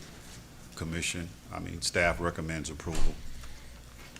City commissioners, having heard Resolution 2025-45 properly read into the minutes by our city attorney, properly explained by our city manager, what is your preference? I move that we accept Resolution 2025-45. As recommended, amended. Yes, that's recommended. Are there a second? I'll second. It has been moved by Commissioner McPherson Sr. and properly seconded by Vice Mayor Williams for the adoption of Resolution 2025-45. Call for questions. Yes, I have questions. I don't see a contract in here for last year, and I see it says, first of all, I don't even know what are they charging. So it says, the commission First of all, when did the contract expire? I guess that's my first question. The original contract was laid in 2016, and it provides for annual renewal by the commission. So what was the expiration date for this year? It's an annual contract. So what's the annual date that, I'm just saying, if it's, what was the month and the date? If it's annual, it still has a contract ending date. I think it's, don't quote me on it, but I'm under the impression that it's October of next year. It centers around fiscal year. Actually, through the mayor, just to make the record clear, the contract is a yearly contract pursuant to the ordinance that established it. You may want to, look at amending that, but it has been in place for several years now, but it's supposed to, since 2016, but it's actually supposed to come up every year, unless you change the ordinance. It's a yearly contract, the manager is correct. But, so it has technically expired. However, we did make sure, now that we have it in front of us, that it aligns perfectly with your code of ordinances. And the way it's written, it would require you, unless you change the ordinance to do something more than a year, for it to come back again next year for just to, for it to extend it. And it will be before October. I guess that's what I'm trying to find a month. So it will be before October. It would be before, the contract would start at execution. So if he executes tomorrow. Okay, whatever date it would be whatever that date is. Okay, and do you know how much they were making? What was the fee? The manager can tell you. The hourly rate was $185, $187, I think, 185, per hour, correct, and they're asking for a raise now? to 200, yes. To how much? $200 an hour? 185 Yes. to 200. And that's been since Okay, and this can't go out 2016. for a bid? We can't, we couldn't put this out to the procurement process to see if we can get someone else for, I'm just trying to figure out, this That's don't necessary. normally go out? Is this how this is normally done? You don't normally put this out? For this service, you don't have to put it out under your code. It's a professional service. You don't have to put it out. So there's an. We don't have to, but No, can we? You could put it out. There's in the whereas clauses, as a part of the resolution, it does give the exception for that, and it cites the code. So as an attorney, do you think this is a reasonable cost, or is it best us to put it out to see It if? is still a low government rate, $200 an hour, and this is a service that is pretty much capped every month for a limited period of time. Once the cases are over, you all don't really have that many cases, so once they're over, that's the time he's doing $200 an hour. That's the time that it ends. It does include the preparation of orders or, other things that are related to the work. The special magistrate work, generally, there's just not many people who do it, and so a lot of cities, if there is somebody who's competent and capable of doing it, and clearly this person, I guess, is, because he's been doing it since 2016. I don't know him, I'm just telling you the facts, right? So, generally speaking, it's not like special magistrate work, it's not like really desired work or anything, so you may end up with just the same person applying, right, to come all the way out here and do the work for $200 an hour for a limited period of time. So you have somebody, I guess, who is interested, they've been doing a good job, I guess, I'm assuming there's not been any complaints that have been coming here, and it's probably not worth it to put it out, but you can certainly do that if the commission desires to do that. No, I just wanted some Yeah, background, could just for could I ask a clarification. question? This is for the code enforcement, Yes, sir. Yes. so what if we had a code enforcement board We used to have one. that used to do this, for free? Yeah, but I will say, Commissioner Scott, that cities really don't, you might find a few that do that, but it's because it gives so many different varying things of what happens. Most cities do a special magistrate. That is like common now. It's the modern way to do it. Code enforcement boards, a lot of times it might be who they like or know, or, you get different standards and things vary and it gets political. And so that's why I'd say, I couldn't even give you an accurate thing, but I don't know of a lot of cities that actually have code enforcement boards still in Okay. this modern age. My question, so you said there's an exception, so this won't have any bearing on our audit, No, sir. okay. And for the record, we did look around, staff did look around and compare rates for special magistrates throughout Palm Beach County and also other places in the state. And as the attorney referenced, it's a very, very low rate in comparison to what the going rates are for special magistrates. And another consideration too, when you look to maybe put it out for bids, you're kind of thinking to yourself, can we get a better rate? In these situations here where the rate is basically for attorney, $200 is pretty low, there's also a risk that whoever bid on it could increase that rate, and the current person may say, you know what, I was kind of getting a little tired of this anyway, so I'll just step back and allow the new person. So if you think we can save, that is a good way of finding a way to save. But in this case, I don't think that's the real case in this particular instance. That's an hourly thing, it's Yeah. not. Yeah. I just have $10,000 threshold, but that's hourly, so that's not And I just have one more question. Right up under the resolution in the third whereas, where it says that,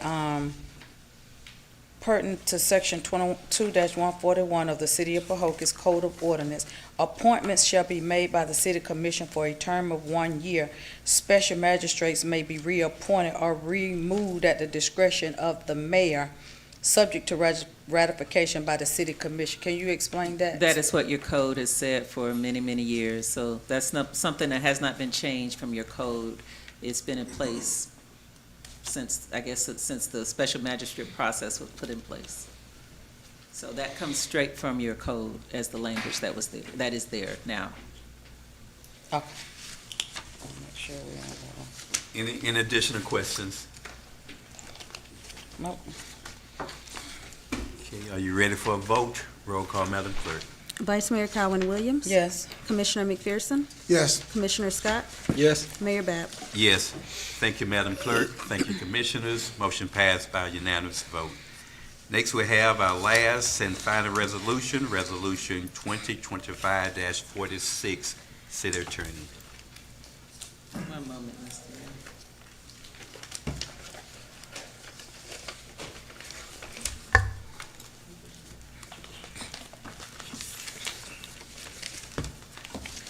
Okay. You got it? Yes. Resolution 2025-46, a resolution of the City Commission of the City of Pahokee, Florida, approving and adopting the 2024 revised Palm Beach County Local Mitigation Strategy Plan, providing for transmittal, providing for an effective date. Thank you, City Attorney. City Manager, could you give us a brief explanation? Yes, sir. Resolution 2025-46 outlines the City of Pahokee's approval, adoption, and participation in the 2024 revised Palm Beach County Local Mitigation Strategy Plan, also known as LMS. Palm Beach County and its municipalities jointly participate in the development and maintenance of the Local Mitigation Strategy Plan. The LMS plan identifies potential hazards affecting the region, establishes goals and actions to mitigate risk, and serve as a prerequisite for receiving mitigation-related funding from FEMA and other agencies.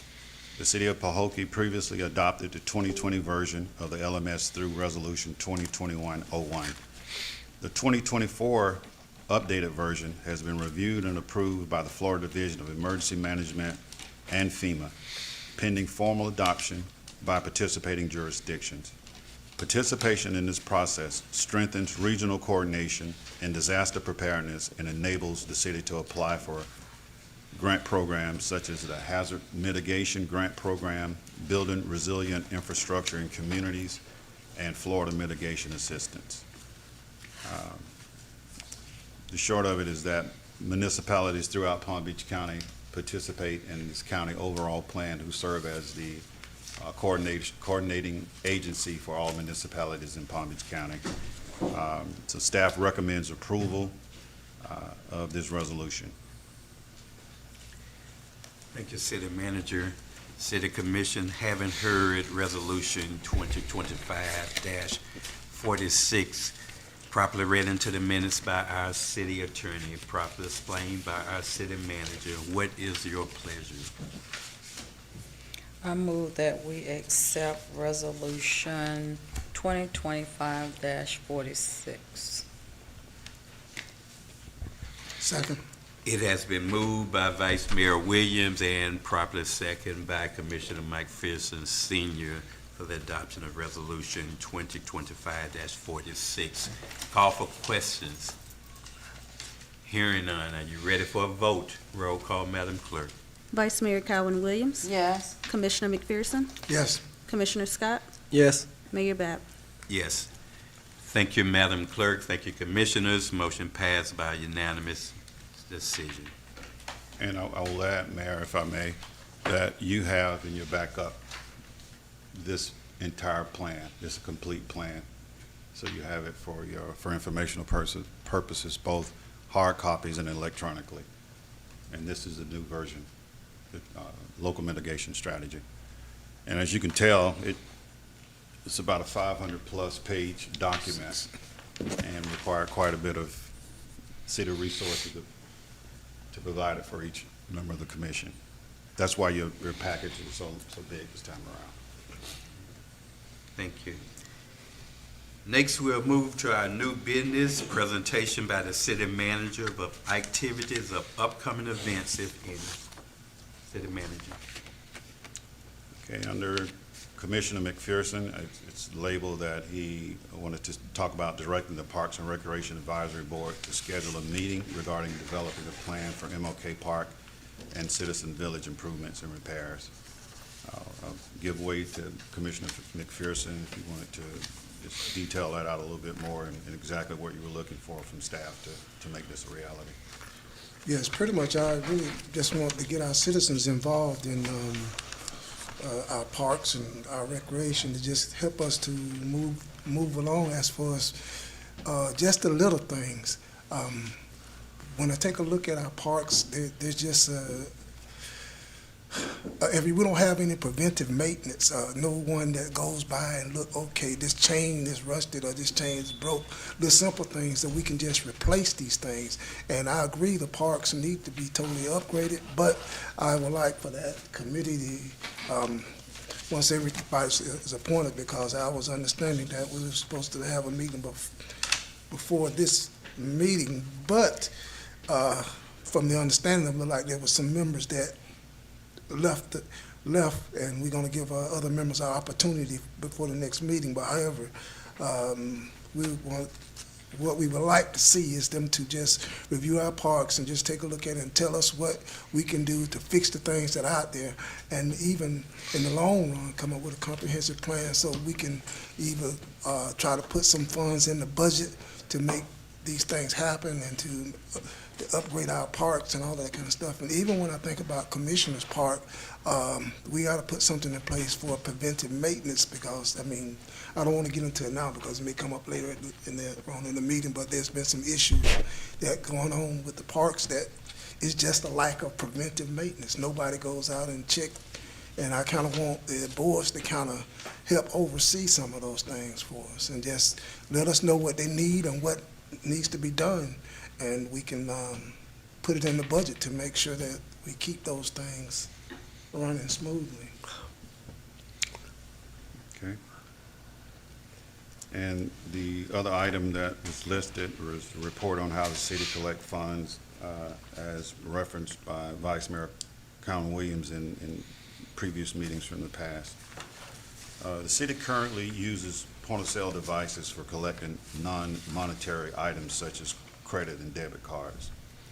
Those points-of-sale devices are currently used at City Hall and at the Marina and Campground for such sales. The accounting for such sales is structured through the Finance Department and services sourced via the city's banking institution, PNC Bank. have met with PNC to order additional devices that could be used throughout the city for ticketed events to prevent cash transactions. And a meeting as late as, I can't hear you, Mr. Jackson. I couldn't hear, what were you saying? should I start all over? I was trying to put my ear so I could hear, if you could talk Okay, to the mic sorry so I about could that. hear. I'm sorry. That's okay. I was just saying the city currently uses point-of-sale devices, those devices that accept debit and credit cards. And we have that structured through our finance department and PNC Bank. So as transactions occur, those transactions are transferred immediately to the city's account with the bank. So there's no exchange of cash.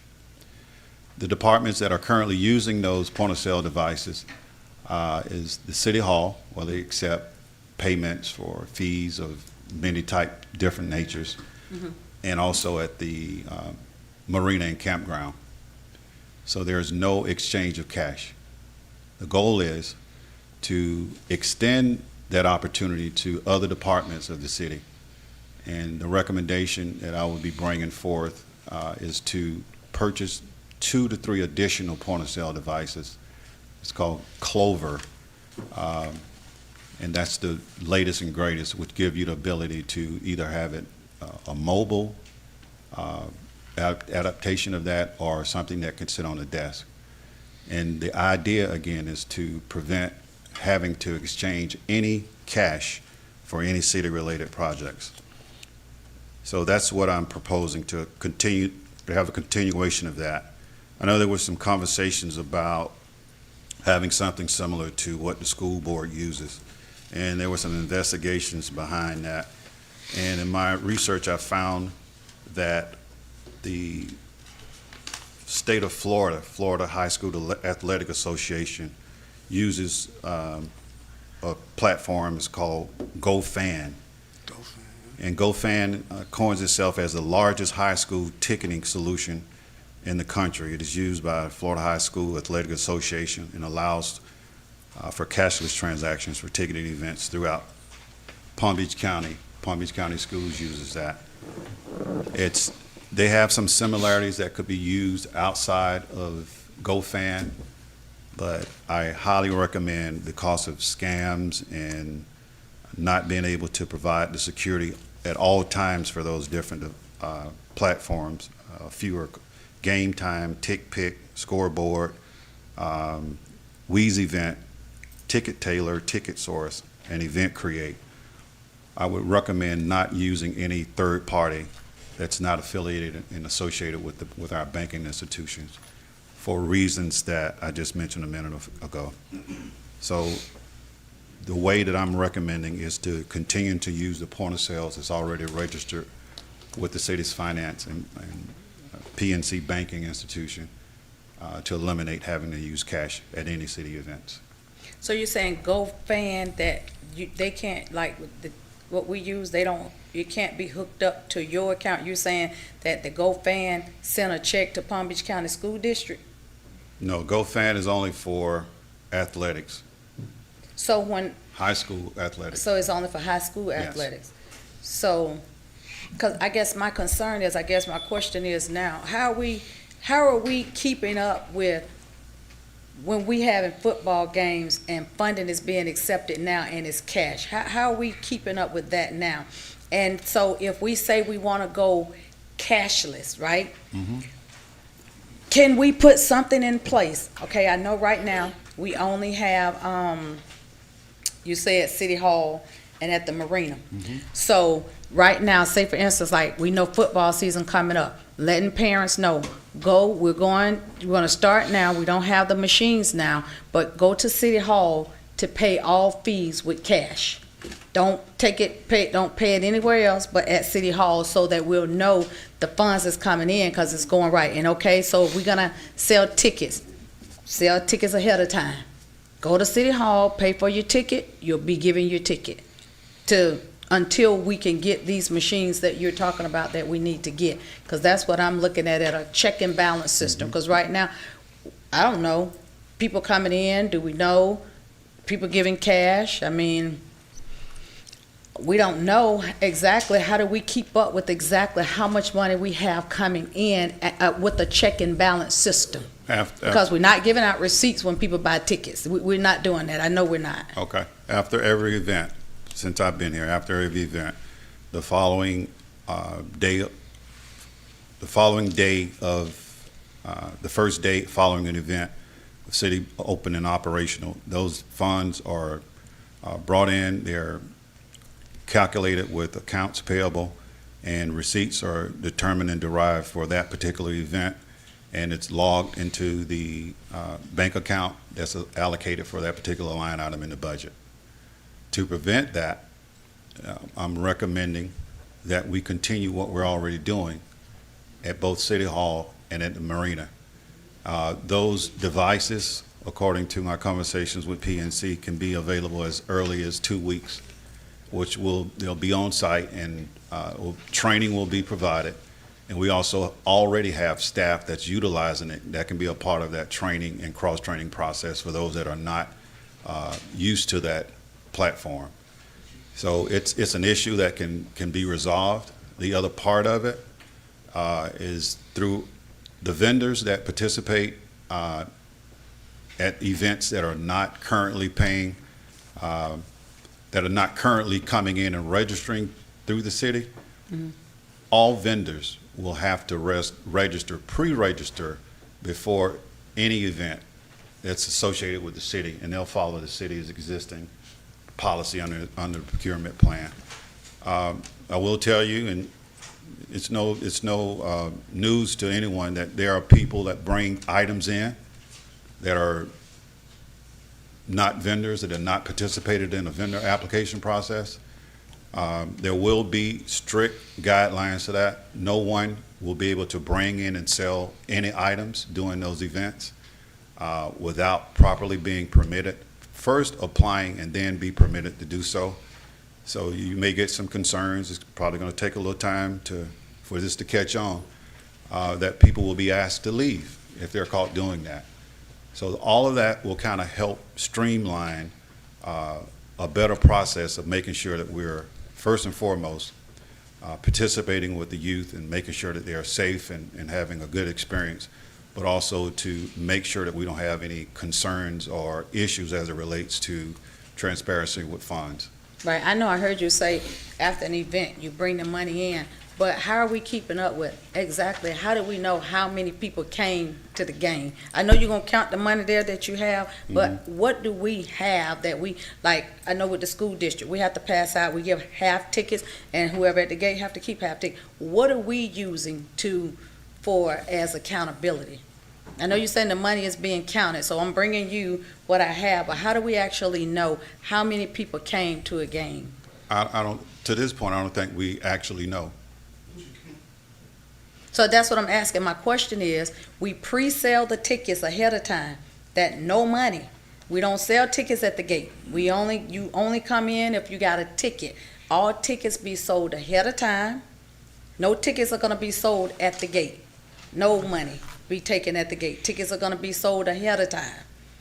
So I know we're gonna get some parents that, hey, I wanna pay my money, but if we start letting them know that now, that we're going to cashless, tickets are going to be sold ahead of time, because we just want to keep up to kind of see how much money that we have, that's actually coming in, and then we can see when we're making our budget, we can say, oh, we put numbers on paper, but we don't physically really know this. Like we'll say we had $10,000 in sales at the gate. Do we really know that? That's probably a number we're just putting, because we really don't know that, because we haven't counted any tickets or had any tickets, so that when we're making better decisions for each department, we'll actually know that. I'm just using Parks and Recreation for an example, because I know they do collect money with fees and charging for different things. Okay, let me just make a correction. I think you make a good suggestion, but I would recommend, with having the point of sale devices, the card readers at the gate, you're still not accepting any cash. You're accepting the actual card. But if you just restrict it to no interactions. No, I was saying until we get the cards. I'm not saying, don't use them. I was saying until we get the, like Okay. say for instance, we get ready to have an event now. They don't have the card reader. So instead of taking money, actually let them know they have to go to City Hall. Okay. That's what I was saying. I wasn't saying not to use Okay, them at all. my goal is to have that in place prior to the first football game. I just mentioned a minute ago to be in place within the next 2 weeks. If that, for some reason, that's not the case, then we could look at possibly having pre-sales done in advance of having the equipment in place. Just for informational purposes, the payment for registration fees has already been done at City Hall. That's not done at Parks and Rec. Anyone paying fees for Park and Rec participation, registration is done at City Hall. Has been very successful in having people to participate in the scholarship program. Those numbers are really, really high this time around. And kudos to staff and commission for kind of suggesting that people participate in that a greater amount.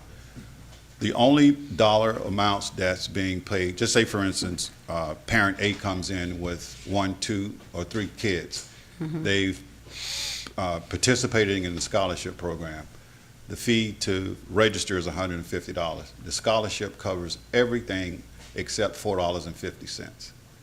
So what we're seeing scholarships coming in, they're cashing in. I think my last count we had some 25, 30 to come in for this year. And the families are only having to pay $4.50. That's regardless if you have 1, 2, or 3 kids, if you qualify for the scholarship. Okay, and I guess my next question would be with that accountability piece. Now, with the card readers that you're getting, Parks and Recreation do have funds coming in. Are those card readers for Park and Recreation? They're gonna have an account that go to Park and Recreation so that Park and Recreation has a different account and that we can actually see, or is all the money going into general funds? No, the way that it works is it's a Park and Recreation event. So anything derived from that event goes to the bank, and it's coded Park and Recs when it comes in. That transaction is coded. So anything coded Park and Rec gets the ability to put that towards their revenue stream. So it's all coded. So just say, for instance, now when we take payments at City Hall, for whatever reason, whatever that fee is being paid for, if it's code enforcement, if it's application fee, every transaction for whatever that purpose is coded in the system. And that coding outlines and distribute in each department accordingly to their budget. Okay. And so you say within the next 2 weeks we'll have these cards for the other departments as well? Yes. Thanks.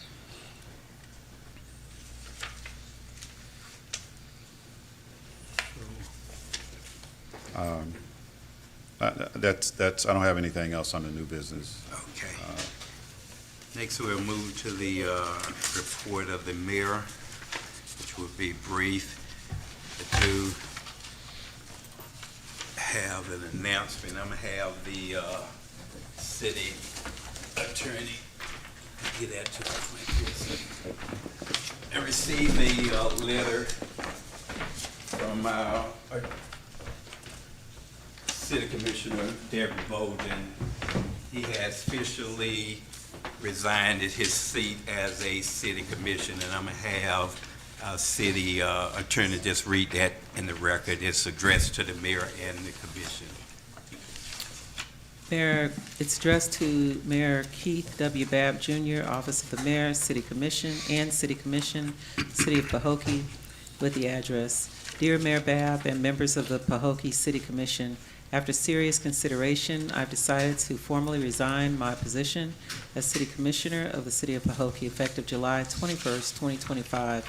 Although it is difficult to step away, I believe this decision is necessary to allow both myself and the city to thrive moving forward. I would like to thank the citizens of Pahokee for trusting me to represent them as a city commissioner in 2 elections, one by a very high margin of victory and the other as uncontested. I served you with truth, honor, and integrity, character traits that are the foundation of which my life is built. Serving our community as a city commissioner has been one of the great honors of my life. I will continue to serve our community by participating in initiatives that promote the growth and development of our citizens, as well as the city itself. I am both proud of and grateful for the opportunity to have worked alongside my fellow. Have a procedure of appointing a new commissioner to a regular schedule 2027. We do have the ability within 30 days of receiving a resignation to appoint someone. In the past, and we can do things different if you like, but in the past, what we have done was to accept application for those who are interested in being appointed a city commissioner. We look at those applications, we try to rate them, and then we do an interview of, say, maybe the top 5, if there are 5, or the top 3, or whatever, and we, among ourselves, the majority, select that person to fill that position. And before I get into all that, I would like to wish also Commissioner Bolden well wishes to any future endeavor he undertake. I didn't get any information more than what you have on that letter. I don't know any other reasons or anything behind it, and he shared what he wanted to share with us, and we are responding and hoping that he do well in his future endeavors. So that's the bottom line. That's something we can be thinking of, how we want to appoint. We don't even have to do interviews. We can do it just pointedly as a collective body, decide, but it's best when we open it up to a consideration for people who may be interested in. We have elected officials who served in the past, may be interested. I don't know who are interested in this position, but it's something that you need to think about as we move forward to try to replace the individual, so we can at least have a majority on this commission. And that's, I don't know if we have any question on that, but the other thing I just want to mention that tomorrow we're having the Palm Beach County League of Cities meeting, and I don't want to put out too much, but the executive director is also leaving, and it's like a more of a farewell to him, an honor and recognition of his service. This meeting and the following month are going to be 2 opportunities you can get to at least share your sentiments with him if you decide to come. And also lastly, our Florida League of City annual conference is being held on August the 14th through the 16th in Orlando. I don't know if anyone going, but that's an excellent conference to go to and to network with all the elected officials throughout the state of Florida. And that would conclude my mayor's report. Also, I just want to mention too, I thank the audience for being here and participating in our meeting. I thank the civil community also. So it's good seeing live folks in here. I know people look and view it on Facebook, and I appreciate that too. But there are people who are concerned and still are concerned about the way our city is moving, and I think we are. If you look at it, hopefully you can see that we are doing a good job, and staff is doing a good job, and we're moving our city forward.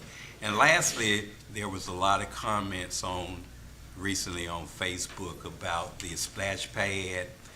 There was a valve that was not releasing the water properly, and it was causing some kind of molding effect on the foundation.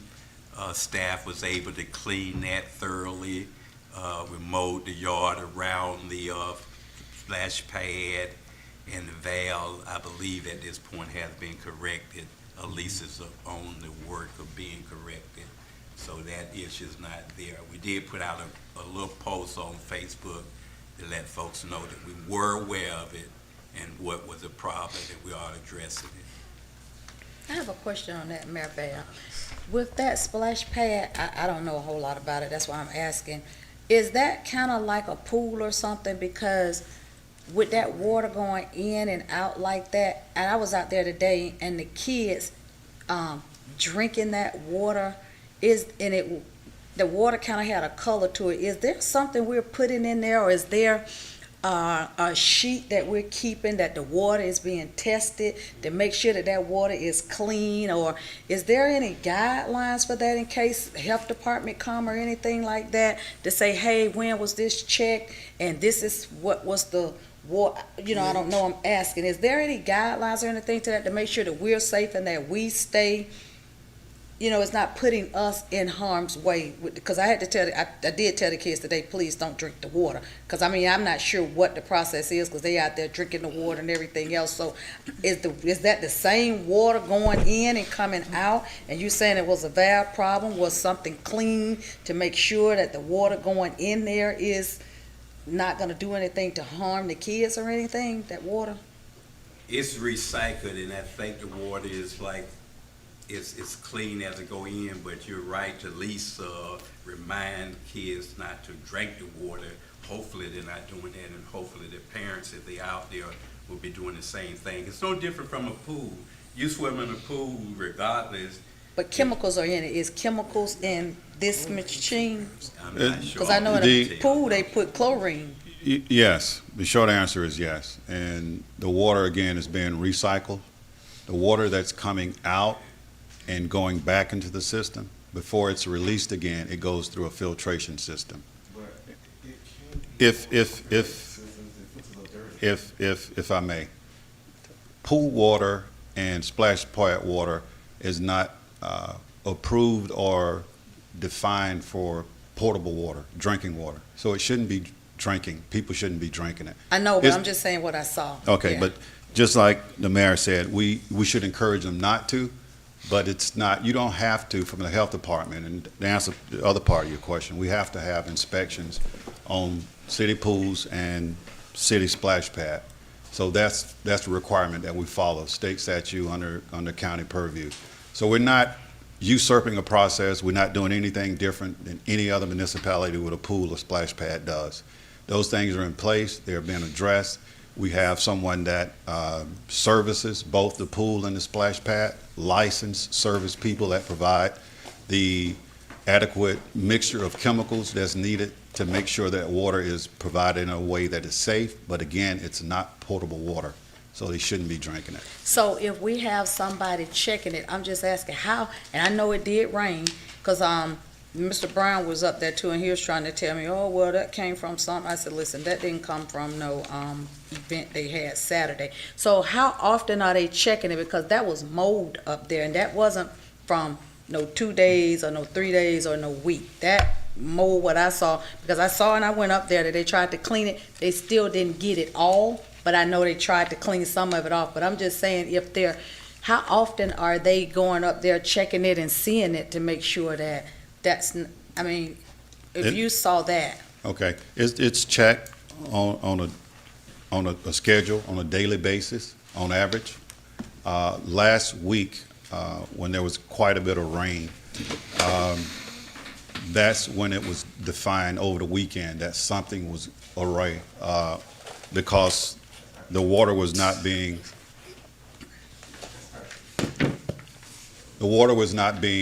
drained properly. And then it was notified that it was a drain issue. So that was just a weekend that happened like that? That's when it was identified, because the water began to build up. And with all of the rain that's been happening, with the strong winds, there's been quite a bit of debris that blew onto the surface of the splash pad.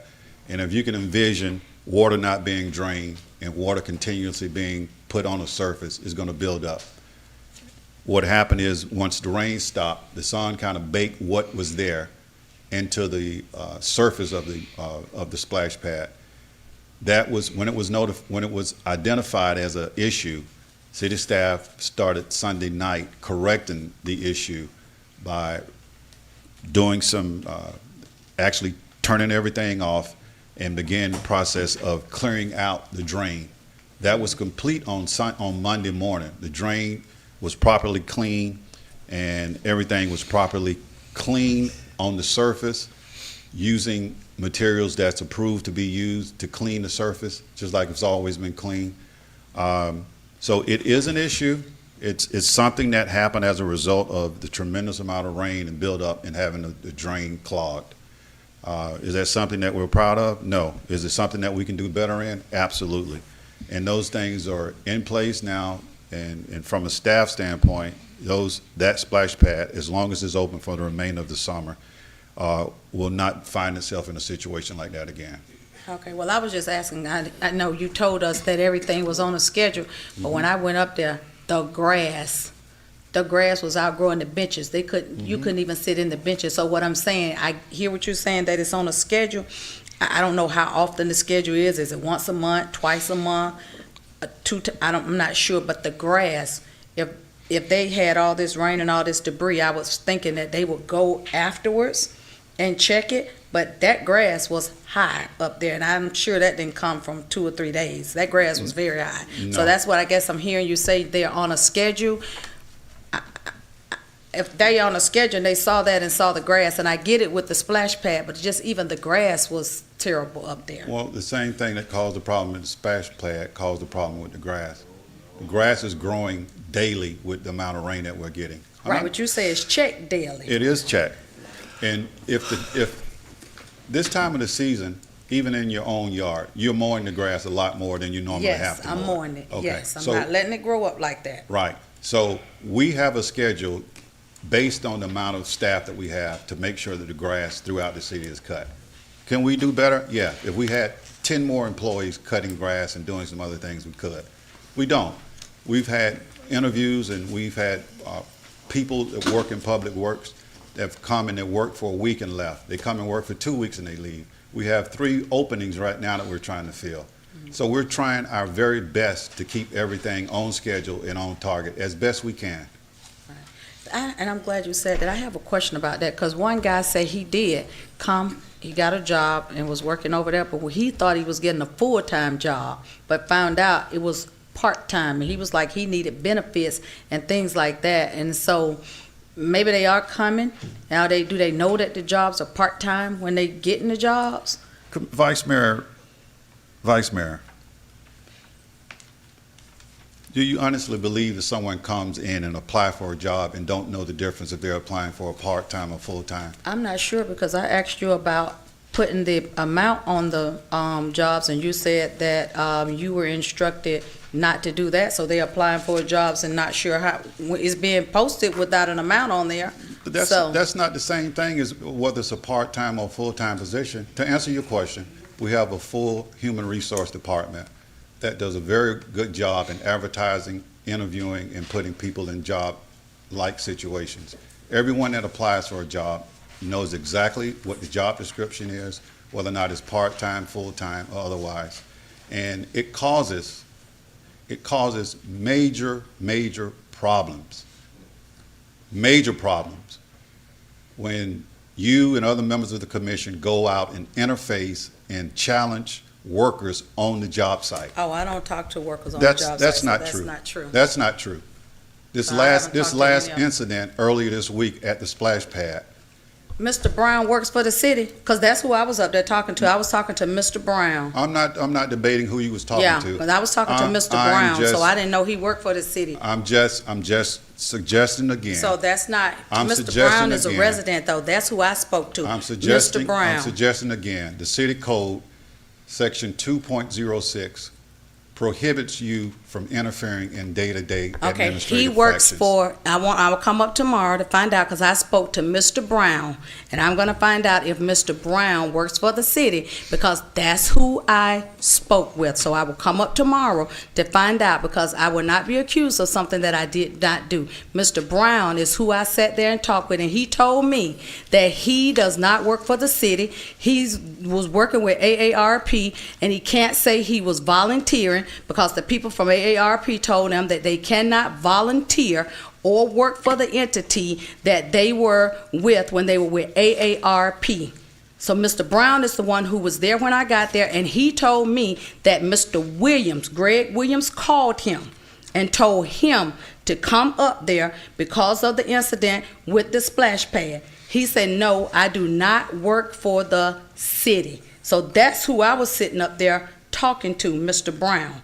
And he said he can't say he volunteer or work for the city because AARP told him he can't do that because since June 30th, they have no longer had funds for them for AARP. So I did not talk to any of your staff. I talked to Mr.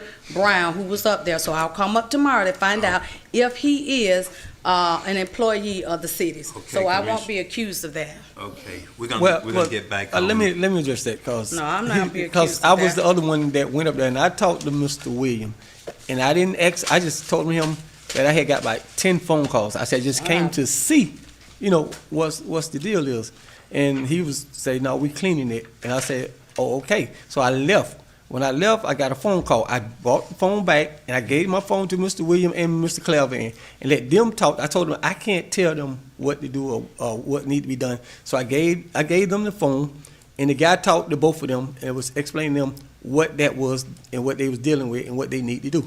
And that was it, and I left. Well, Commissioner, the ordinance outlines that if you have an issue or concern, you're to bring it to the city manager. No. I just went to look. Okay, I understand. I but look. You also just said that you went back and you gave the telephone. I gave him number. my phone. I didn't say anything to him. I just gave him the phone. Okay, but if you have a question or concern. I didn't have a question. Okay. I didn't have a question. I gave him a phone. That's the only thing I did. Someone called my phone. I gave Clairvan and Greg the phone. Okay. And I left. When they gave me back my phone, I left. Okay. That was it. As I I didn't ask them no questions, no nothing. As I I just left. indicated before, the city has staff, they have contracted personnel that's responsible for the pool. And my responsibility as the administrator is that if there's any questions by the commission or by staff, that we funnel those questions through our contracted person and not have outside third-party entities having any impact on the decision-making of the administration. Okay, who the company? It becomes very, very, I'll give you the name of the company. I Okay, don't have all the right, name I'm of the listening. company. I'm listening. I'll provide. It becomes very difficult for us as a staff to respond to issues that impacts the city when we have third-party or no-party affiliations that's giving suggestions and advice to city staff. That makes it very difficult But for here's the thing. staff No, to respond. no, listen. And it also it intimidates staff Come by on. having that. So No, what I'm asking. if I had said something to one of them, that's different. I did not. I told them I just come to look and see because I got tired of everybody calling me. I said I'm just looking. That's it. I understand that. I understand So that. you trying to tell me I can't go look? No, I'm not saying that at all. I'm just trying Well, to. that's all I did. Okay, I know you're a new commissioner, and I'm just trying to provide the directions that you should be taking as a new commissioner, because I know it takes time to understand all the rules and regs and ordinances. So I'm just plainly outlining in the future, if that happens, I'm going to give you all of the information that you need. Okay, let's be Okay, redirected. go ahead. I Let's have one more. conclude, let's Go conclude ahead. the mayor's report. Next is the report of the city manager.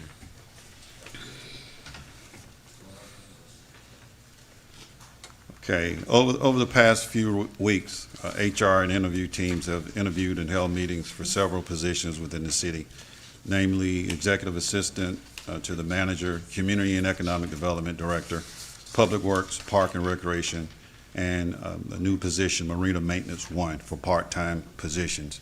And within the next couple of 2 to 4 weeks, we're hoping to have, if not all of these positions filled, substantially most of them filled. Representative Weinberger and Senator Harrell has confirmed their attendance for our next commission meeting on August 12th, along with the city lobbyist firm Becker, to provide a full update on this past legislative session. They're both, again, as consented to be here, so we'll have our state representatives, Weinberger and Senator Harrell, at our August 12th commission meeting. And they will present the legislative update session from last year, this past session. Closeout of the Barfield Highway project is very close at hand. There may be one additional internal change order that takes into consideration the lowering of water meter valves that have already been completed and is scheduled to be paid via the adjustments of a line item under reimbursement for Palm Beach County Water Utility at an amount of $2,730. All existing change orders and no additional costs will be expected from the city of Pahokee with what has already been done. There will be no additional costs since the last change orders, 35 through 38, were approved at a cost of $377,921.99 as of June 30th, 2025. I was going to speak a little bit about the splash pad, but we've already discussed that, and so that does it for my report, Mayor. Just a follow-up, City Manager, could you give us a brief status on McClure Road? I know they're in design stages, Yes. but what is the percentage of completing that, and what would be the expected date of us being able to solicit RFPs to get that road fixed? Okay. A lot of residents are still asking those questions. Yes, as it stands now, it's 60% design complete. One of the major pieces that's left before moving it to 100% design completion involves having a community meeting around the process. Been working with WGI in the county to see if we can solidify that meeting where all parties can be present and to give an explanation of the overall design. And once that meeting occurs and the final design is reviewed, it'll be 100% completed, and then we'll be able to go to bid for the construction part of that grant. And the town homes project, what is the status of that? I know you've been trying to get the owner to come and present to the community and the commission of where they are on that. A lot of questions about, I know we're not overseeing the project, it just happened to be in the city of Pahokee, but the process of even filling out applications to have residency there, a question about whether or not you can live there if you're not a non-farm worker, and what would that process look like? And just some general information, how far have you gotten on kind of securing a time and a date for that entity to at least be here and present to this city and this commission? Every week, Mayor, I'm either contacting the owner directly through phone call or text message, and I've also spoken directly with the new project manager, and have not been able to tie them down to a date. I thought for certain that I would have had someone for this meeting, and we're also getting a lot of questions and concerns. That project is, over the last 6 months, has been stop and go, mostly stop. There are some concerns on the city side. As you know, there's a private provider that's providing the inspection and services there, but ultimately the city is the responsible entity to provide the certificate of occupancy. So at that point is the only point at this stage that the city has any direct responsibility in controlling what happens there. The other part of it is that there's a responsibility through the agreement, although there's a private provider, to make sure that the city is notified of all inspections. That is not going well as well. We've met with the building official. We've reiterated the need to have this project completed and resolved. We've had some challenges during the last phases of constructing or reconstructing Barfield Highway, that we were able to work some things out and then take responsibilities of finishing up the egress areas of entrance and leaving out once the full construction is done. But it's been frustrating, to be honest with you, and I've not had the ability from the city side to tie down any commitments from either the owner or the developer at this point. I have a question for the city manager. I heard you say that, HR has been interviewing. So, some of these positions are gonna be expected to be filled the new budget year or prior to the new budget year? It's a goal to fill them before the new budget year. As you know, it starts October 1. All of these positions have been previously budgeted. They've just been unfilled. So there's a budget in place for all of these positions, except the marina maintenance position, which we will, in essence, use a part-time position that's vacant now and fill that position with an existing part-time vacant position. What part-time position is vacant? It's a part-time position from the Park and Recreation Department. So that's what I was gonna, ask, because we don't, remember when we was doing our budget, we had our AARP workers, and at the last meeting, I was saying that, funding was gonna end June 30th, which it did. I know you said you wasn't aware of it.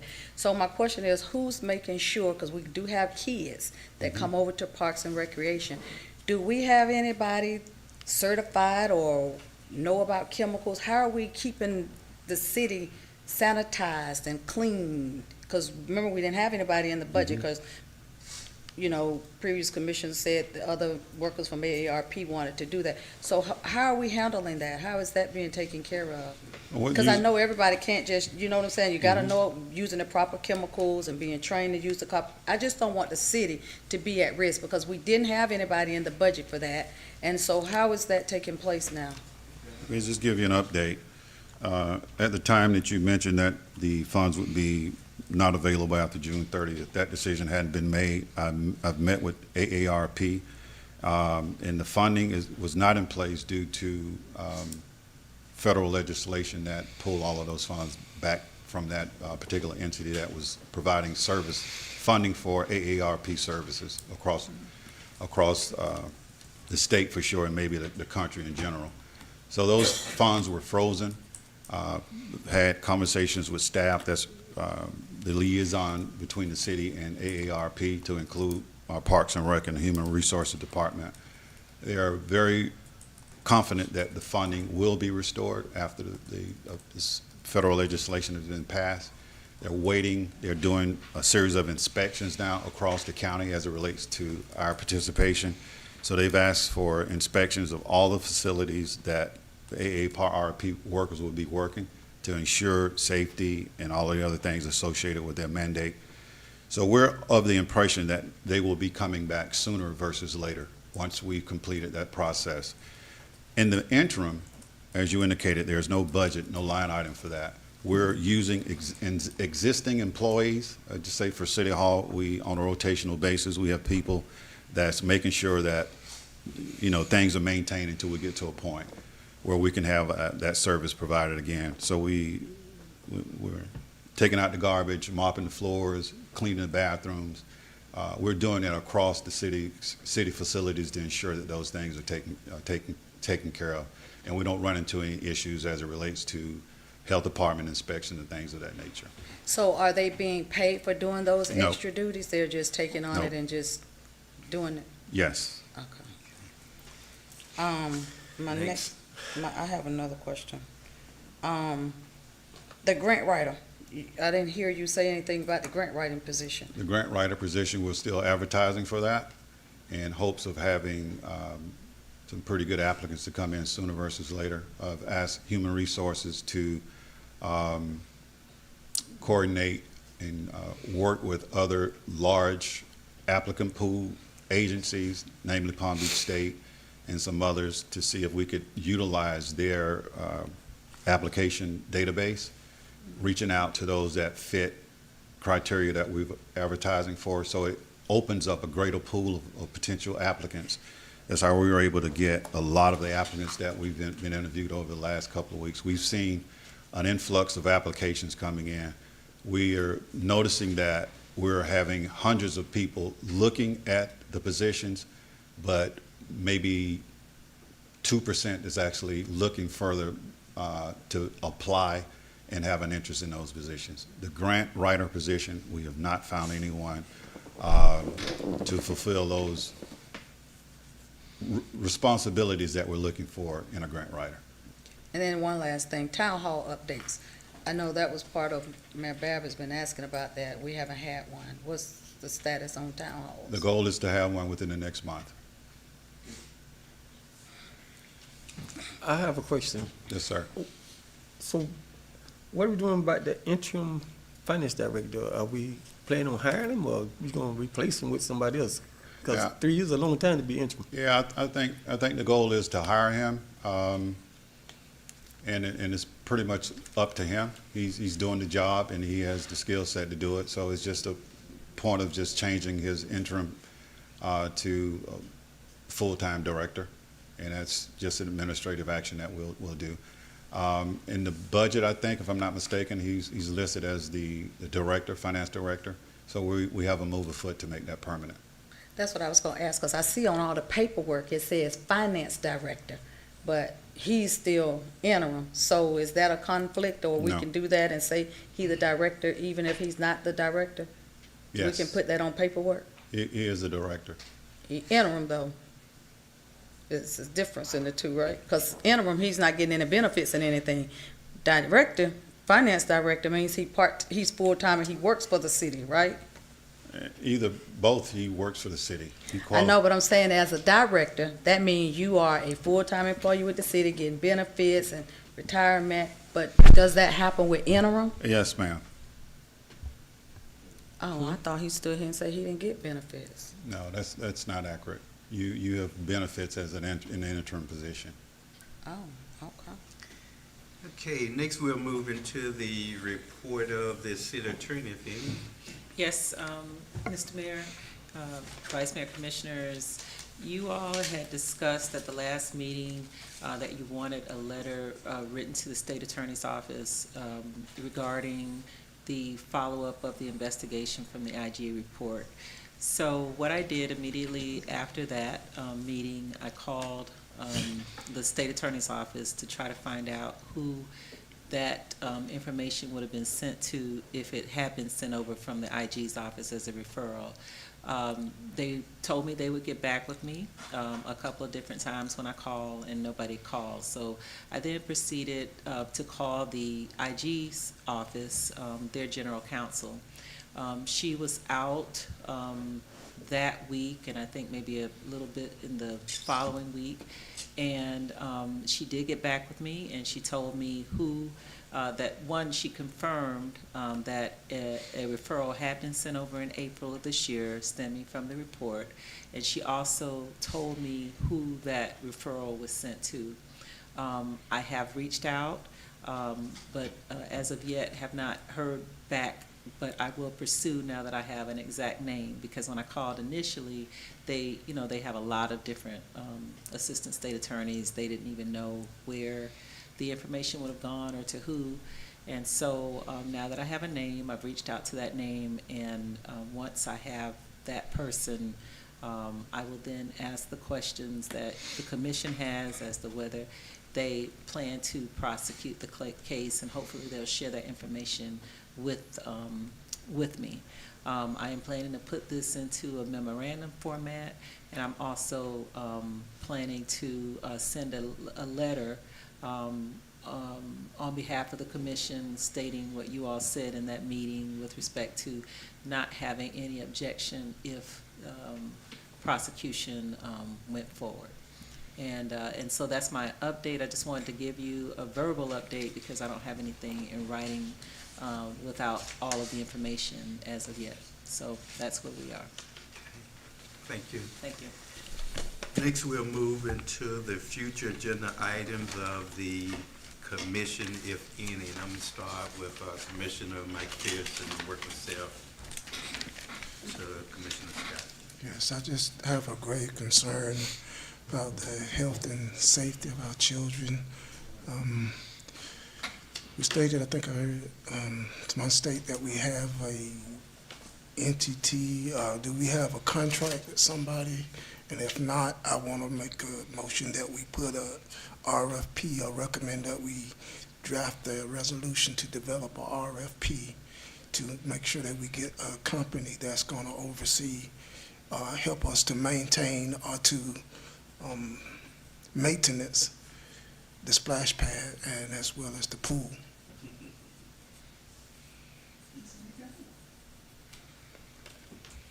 And if we have a company, just provide us that company, because I would like to see, the schedule as to when they service the splash pad and that type of thing.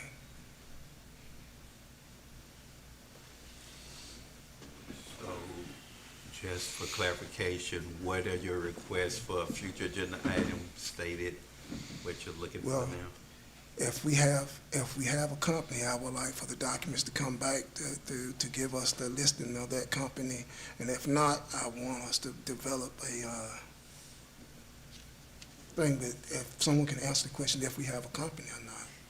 Yes, I just don't have the name of the company off the top of my head. I'll provide that for you. Okay, but my recommendation would be that we put on the next agenda item, that we bring a copy of that so we can review it and try to maybe look at the maintenance schedule and that type of thing. Are there a Next second on meeting. that request for I'll the future second agenda? Okay. Any questions on it? Ready for a vote to have it added to the future agenda item? Roll call, Madam Clerk. Commissioner McPherson, Yes. Vice Mayor Calvin Williams. Yes. Commissioner Scott, Yes. Mayor Bab. Yes. Motion passed by unanimous vote. Thank you. Next, we'll move to the Vice Mayor. You have any future agenda items that you would like to have? I do. My first future item, I would like to move that all positions that were not filled this past budget year, the positions and their salaries be brought to the commission at the August 12th meeting, and then the commission decide what are we going to do with those funds. Because the year going to be October 1, right? So that's my motion. Could you restate it so I can understand exactly? All the positions that we had, all the positions that were not filled, my motion is that all those positions for the funding that has not been used, the amount of funding that has not been used from now on back, that they have not been filled, that it comes to the commission so we can determine how much funding we have so that the commission can decide how those funds can be used, maybe through parks, through roads, potholes. We can use those fundings because the positions were not filled. That's my motion. Is there a second on that request? Second. Call for questions on it. Hearing none, are you ready for a vote? Roll call, Madam Clerk. Vice Mayor Calvin Williams. Yes. Commissioner Scott, Yes. Commissioner McPherson, Yes. Mayor Bab. Yes. Motion passed by unanimous vote. And then I guess my second one is, let me ask a question first. I know we discussed about the facilities and the vehicles. I'm still wanting to have a workshop on that. So my motion is, can we move the workshop that we have for August the 12th for our budget meeting to July 31st so it can give us more than an hour to go through the budget? That's my motion, that we have a budget meeting on July 31st instead of August 12th. At 10 o'clock or 1 o'clock or whatever time is a good time for commissioners. July 31st, if we can move the budget workshop. If I may, Mayor, as I described earlier, we have certain things that we have to accomplish before we're able to provide a workshop, which is the reason why the original one was postponed and rescheduled for a later date. The workshop items will not be ready for July 31st workshop meeting. So what, you said is staff that hasn't gotten any, is it just the staff that needs to get the items back to you that you've given them? I think it started back in June. That's part of the process. From the 31st until the 12th, that's Okay. what, 12-day difference? And which is a big difference. We will not have the budget ready for a July 31st workshop. We'll have the budget ready for the commission on August 12th at the very earliest. To do it otherwise, it's going to give you information that's not thoroughly complete, and in a position that I feel comfortable with presenting to the commission for your consideration. Okay, so just one question. So how are we gonna have it this time? 'Cause That's why it was originally on there. That's not why we're not having it this time, because it's not ready. That's why I recommend postponing it. I saw that things were not coming together in a way that allows me to present what I consider sound information for your consideration. I think I mentioned when I first started, I will not bring anything to the commission that's not completely vetted and not completely done in a way that represents my professionalism.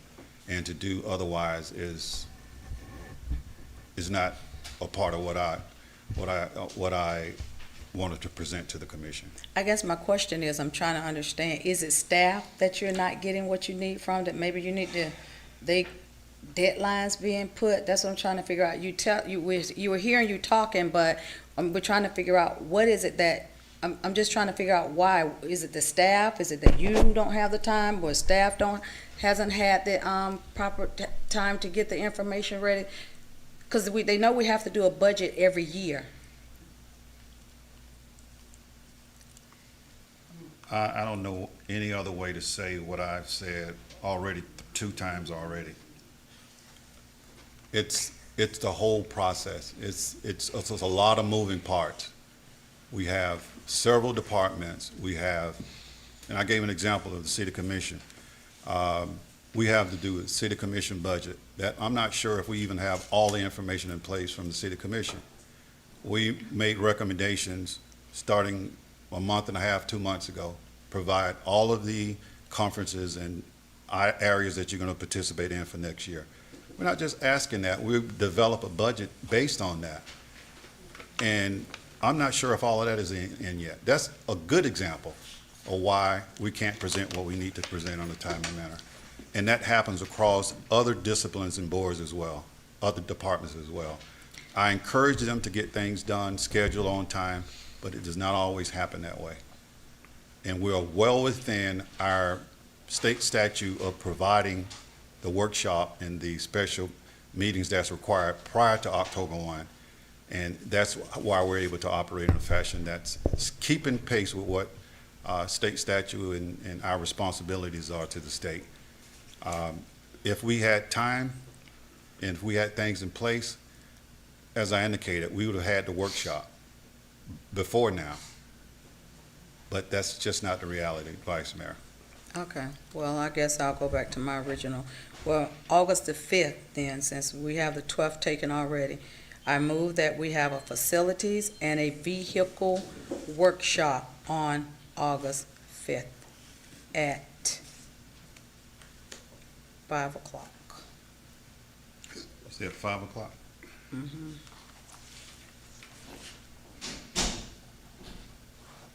Is there a second on that motion? Second. Call for questions. Hearing none, are you ready for a vote? Roll call, Madam Clerk. Vice Mayor Calvin Williams? Yes. Commissioner Scott? Yes. Commissioner McPherson? Yes. Mayor Bab? Yes. Motion passed by unanimous vote. I have one more question. I move that we put the letter that Empowerment Health sent the letter out to us. I move that go on the August 12th agenda so that we can make a decision in regards to that. Second. August 12th, in regards to the facility, use of the facility. It's been moved in second. Call for question. Hearing none, are you ready for a vote? Roll call, Madam Clerk. Vice Mayor Calvin Williams? Yes. Commissioner McPherson? Yes. Commissioner Scott? Yes. Mayor Bab? Yes. Motion passed by unanimous vote. I'm gonna Now- say my other one, No, because I we're know not gonna have four anyway, so I was gonna cut you off, but that's too many. Mayor Bab, how you, is that in I know the- you said you're is gonna that in the- save it Is anyway. it in the ordinance? In our ordinance that we can only have so many future agenda Yes, items? it's 5 of us up here. If everybody get 4, It's 4 now. well, even at 4, if everybody gave 3 or 4, we might as well write the agenda. Well, isn't that what we're supposed to do? These are commission meetings, right? We're supposed to set the agenda, correct? That's why we're getting some input in putting items that we would like to see on there, and we're doing that. We just don't want to overdo it. Yes, We're sir. gonna get there. Yes, All sir. your concerns should be there at some point, but While we're on that, let me just really, Mayor Bear, for clarification. The commission does set the agenda, correct? I'm gonna ask the attorney. Attorney, city commission meetings, do the commission set the agenda? It is the manager that brings the agenda to you, but you all have a process whereby, just like you're exercising now, you put future agenda items on that come on the agenda through consensus of a majority vote. So, but for the most part, it's the manager that brings the items, and that's pretty standard to the commission for consideration, based on the business of the city that needs to be moved forward. But you all do have, obviously, input into what items you all bring or decide to bring forward for consideration So by what all you of saying, excuse me, what you saying that it's up to the city manager what goes on the agenda, not the Well, commission? No, so this is what I'm saying. Yeah, obviously, you have a process where the commission participates in that process, right? You do that, you just did it through future agenda items. But what I'm saying is the standard thing to happen, and it's not just Pahokee, it's anywhere. You have a professional manager, the manager brings to you all, the items based on the business of the city that's developing. And in addition to that, you also bring items yourself. So it's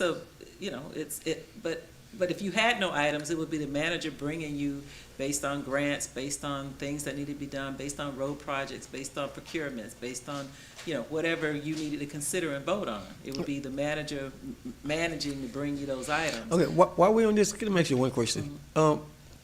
If we as a commission, make a suggestion, and we vote on it, and it's not put on the agenda during the time we ask for it to be put on there, is that considered insubordination? Well, that's a decision for you. I'm asking a question, I don't know. Well, sir, that's a decision there's no rule or ordinance written on that. So that's a consideration of you all based on your evaluation of your manager. Okay. So, okay. we'll move to Commissioner Scott if you have any. I don't have future- any. I don't have any. Before we leave this item, Mayor, I would like to just make it known over the next maybe 2 to 3 commission meetings, maybe not the August 12th meeting, but the second meeting in August, you'll begin to see the agenda with items, heavily with items that is mandated through our agreement with the audits to make sure that we have updated policies in place. So you'll be seeing quite a few policy changes and some other things in response to the OIG and the JLAC audit. And those things will be coming to you. So a lot of the agenda will be based on that. Those things that you date specifically requested, try our level best to make sure that they're on there.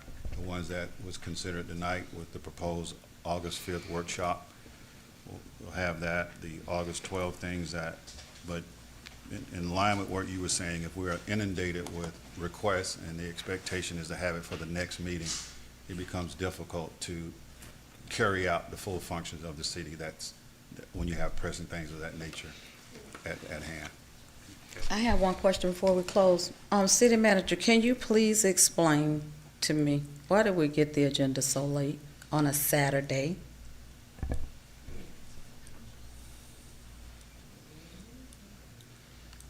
As I indicated, and I think as the clerk indicated, it's our goal to get the agenda to you within that 5-day period. That's through resolution. It's our goal. It continues to be our goal. But it's also a challenge at times to make sure that those things are done. I just gave you an example of just one item on the agenda. This is one item on the agenda.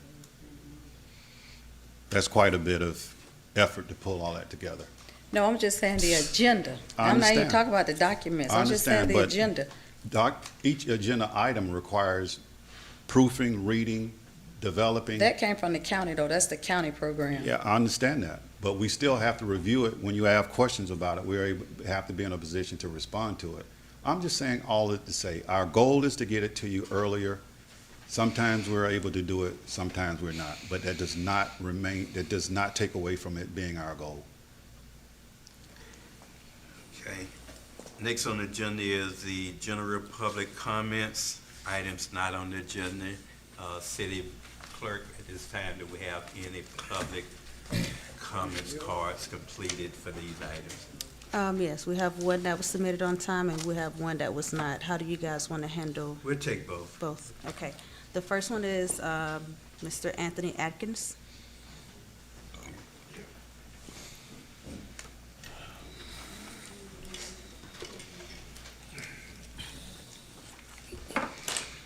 Hello, people. Hello. Hey, how's it going?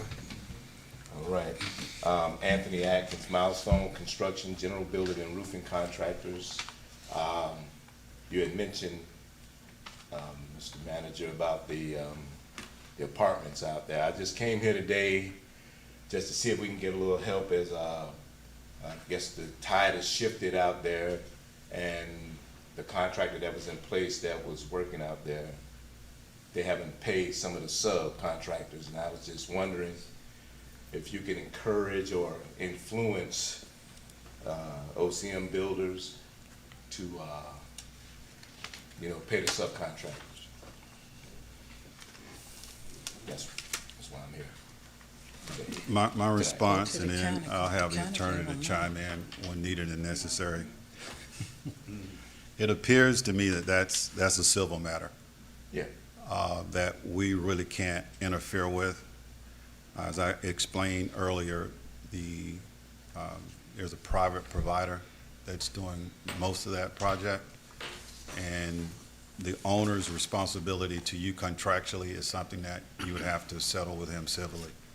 I wouldn't encourage the city to get involved with anything other than what we are responsible to and for as it relates to providing that certificate of occupancy at the point in time of that.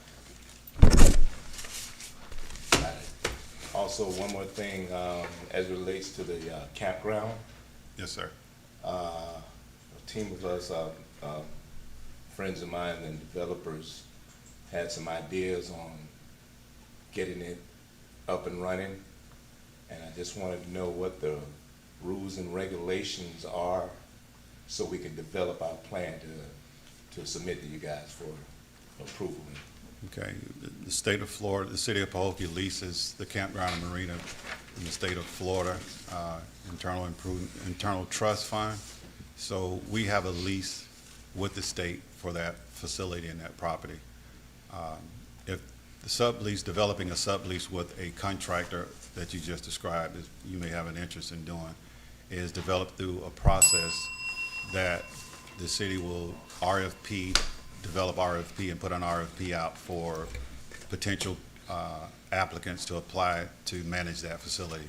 We're very close in finalizing that process, and once the commission if the commission approves that process going forward, an RFP process will be in place, and you have an opportunity to respond as a potential interested party.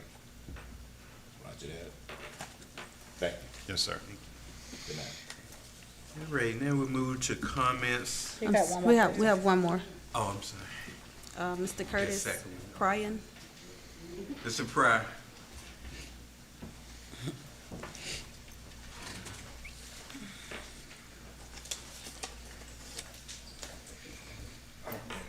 Good afternoon.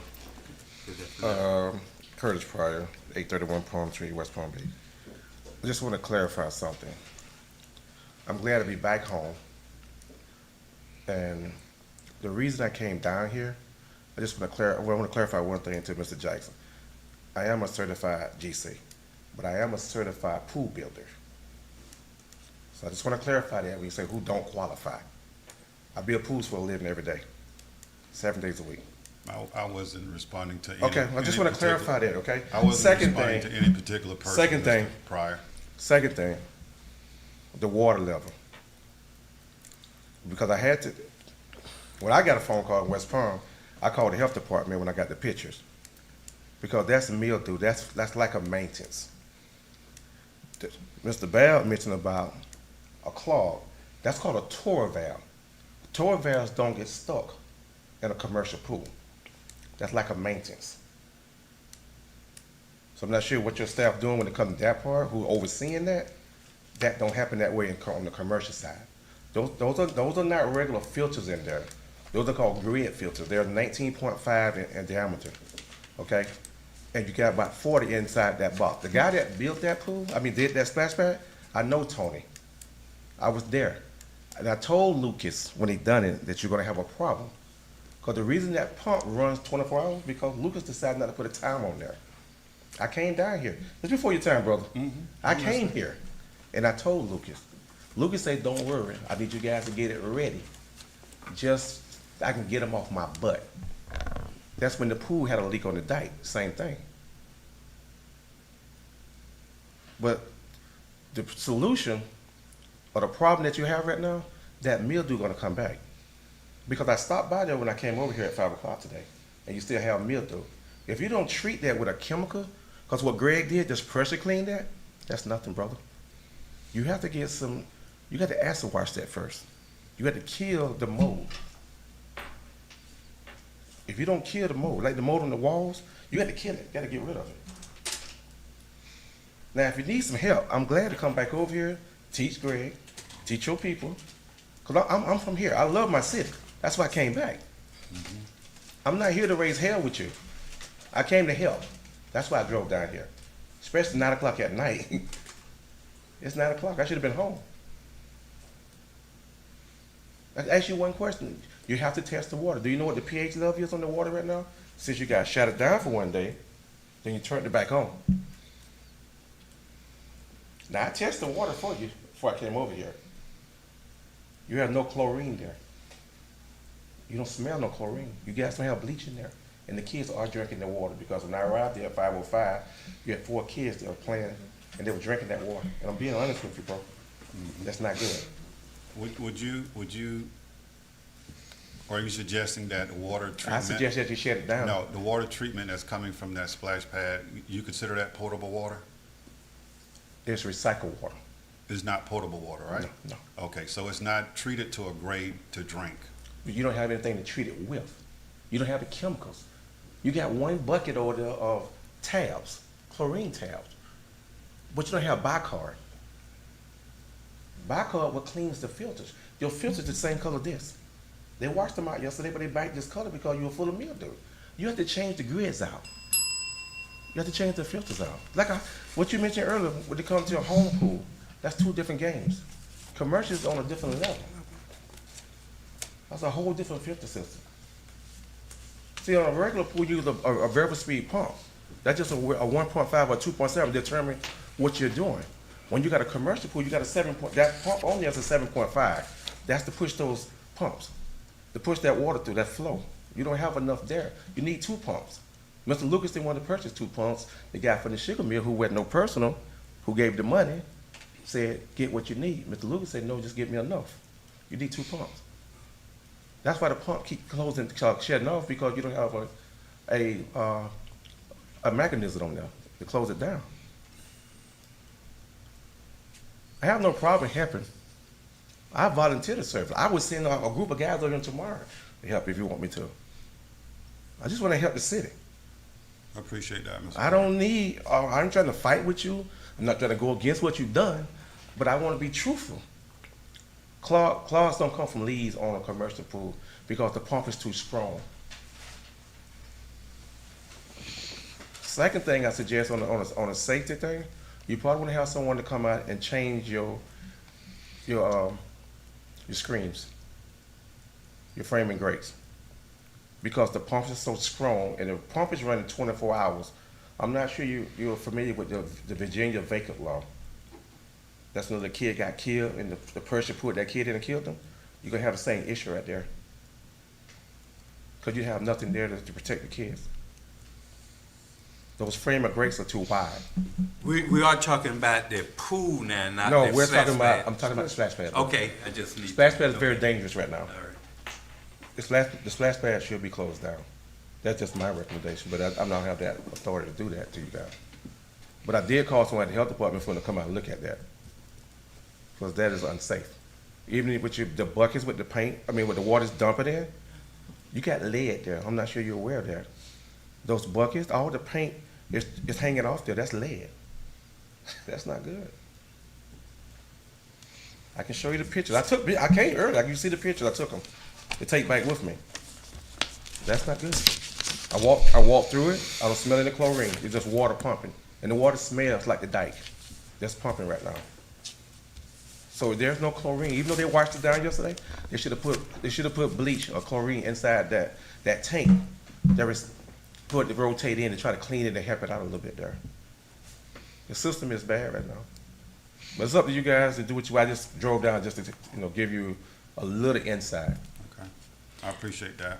I'll leave you another message and give you all the chemicals you need. Hell, I'll pay for the chemicals, because you need a lot right now. I'm being honest, you need a lot. But Mr. really- Jackson, the company we have we called them so they can come out and see if what he's saying, like maybe they can come out to see that company that we are paying to see if they can. Yeah, they were notified immediately. But what I'll do over and above that, I'll have the health department to come in and do Well, the health department should be observing that once a week anyway, because it should be a catalog that you sign. they do.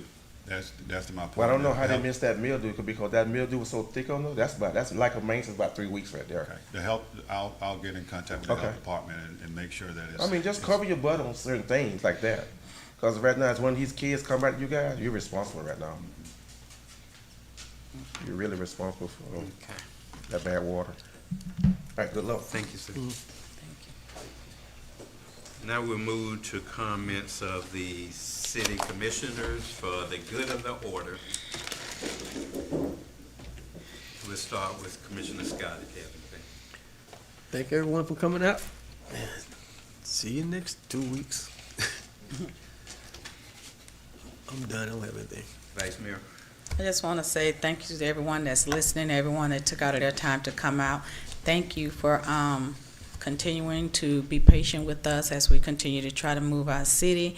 And don't forget all the back to school bashes that are coming up. So start looking out for those, because I do know we're having some that's coming up, back to school bashes. So getting ready and getting prepared as the summer come to a close. Continue to be safe for the rest of the summer. And I want to say I wish Mr. Bowden and his endeavors, his future endeavors, as he move forward with whatever he has coming forward for him, and everything goes well. And I want to say good night. Just want to announce that the Pahokee High School class of 1975 will be observing its 50th anniversary. We're having a gala at the Dollar Hand Cultural Arts Center on August the 9th, 2025. It starts at 6 p.m. We're asking that you come out if you want to reminisce on school days, and we're going to do a reenactment of our graduation ceremony. And I'd like to thank the residents of those who are class of 75 for those staying in the city of Pahokee. It's 50 years and they're still here providing and contributing to our community growth and development. So thank you for that. Is there a female bag, or is it free? No, it's actually free. We are having a dinner at 4, which is for the class and 2 of their guests. So outside of that, the program itself is free. And there are going to be some refreshments after the program, so And we everything can is talk and real okay, and everything at the Dollar Hand. Yes. Commissioner McPherson. Yes, I would like to just wish Mr. Bowden well on his future endeavors. And again, I want to thank each and every one of the citizens that came out. And thank you for just being patient with us. And I still want to encourage everybody to participate in our boards, because without you, we can't move our city forward. But just be a little patient with us, and we just want to make sure that we're doing everything right and inclusive with everybody. And don't take nothing Brother Mike Ferguson say personal. I love everybody, and this is strictly business. I'll entertain a motion for the adjournment of the meeting. I move that we adjourn the meeting. Is there a second? Second. Has been moved and properly second. Call for question. Hearing none. Are you ready for a vote? Roll call, Madam Clerk. Vice Mayor Calvin Williams, Yes. Commissioner McPherson, Yes. Commissioner Scott, Yes. Mayor Bab. Yes. Motion adjourned at 9:06 p.m. How's it going, mister? How are you? No, that was Good.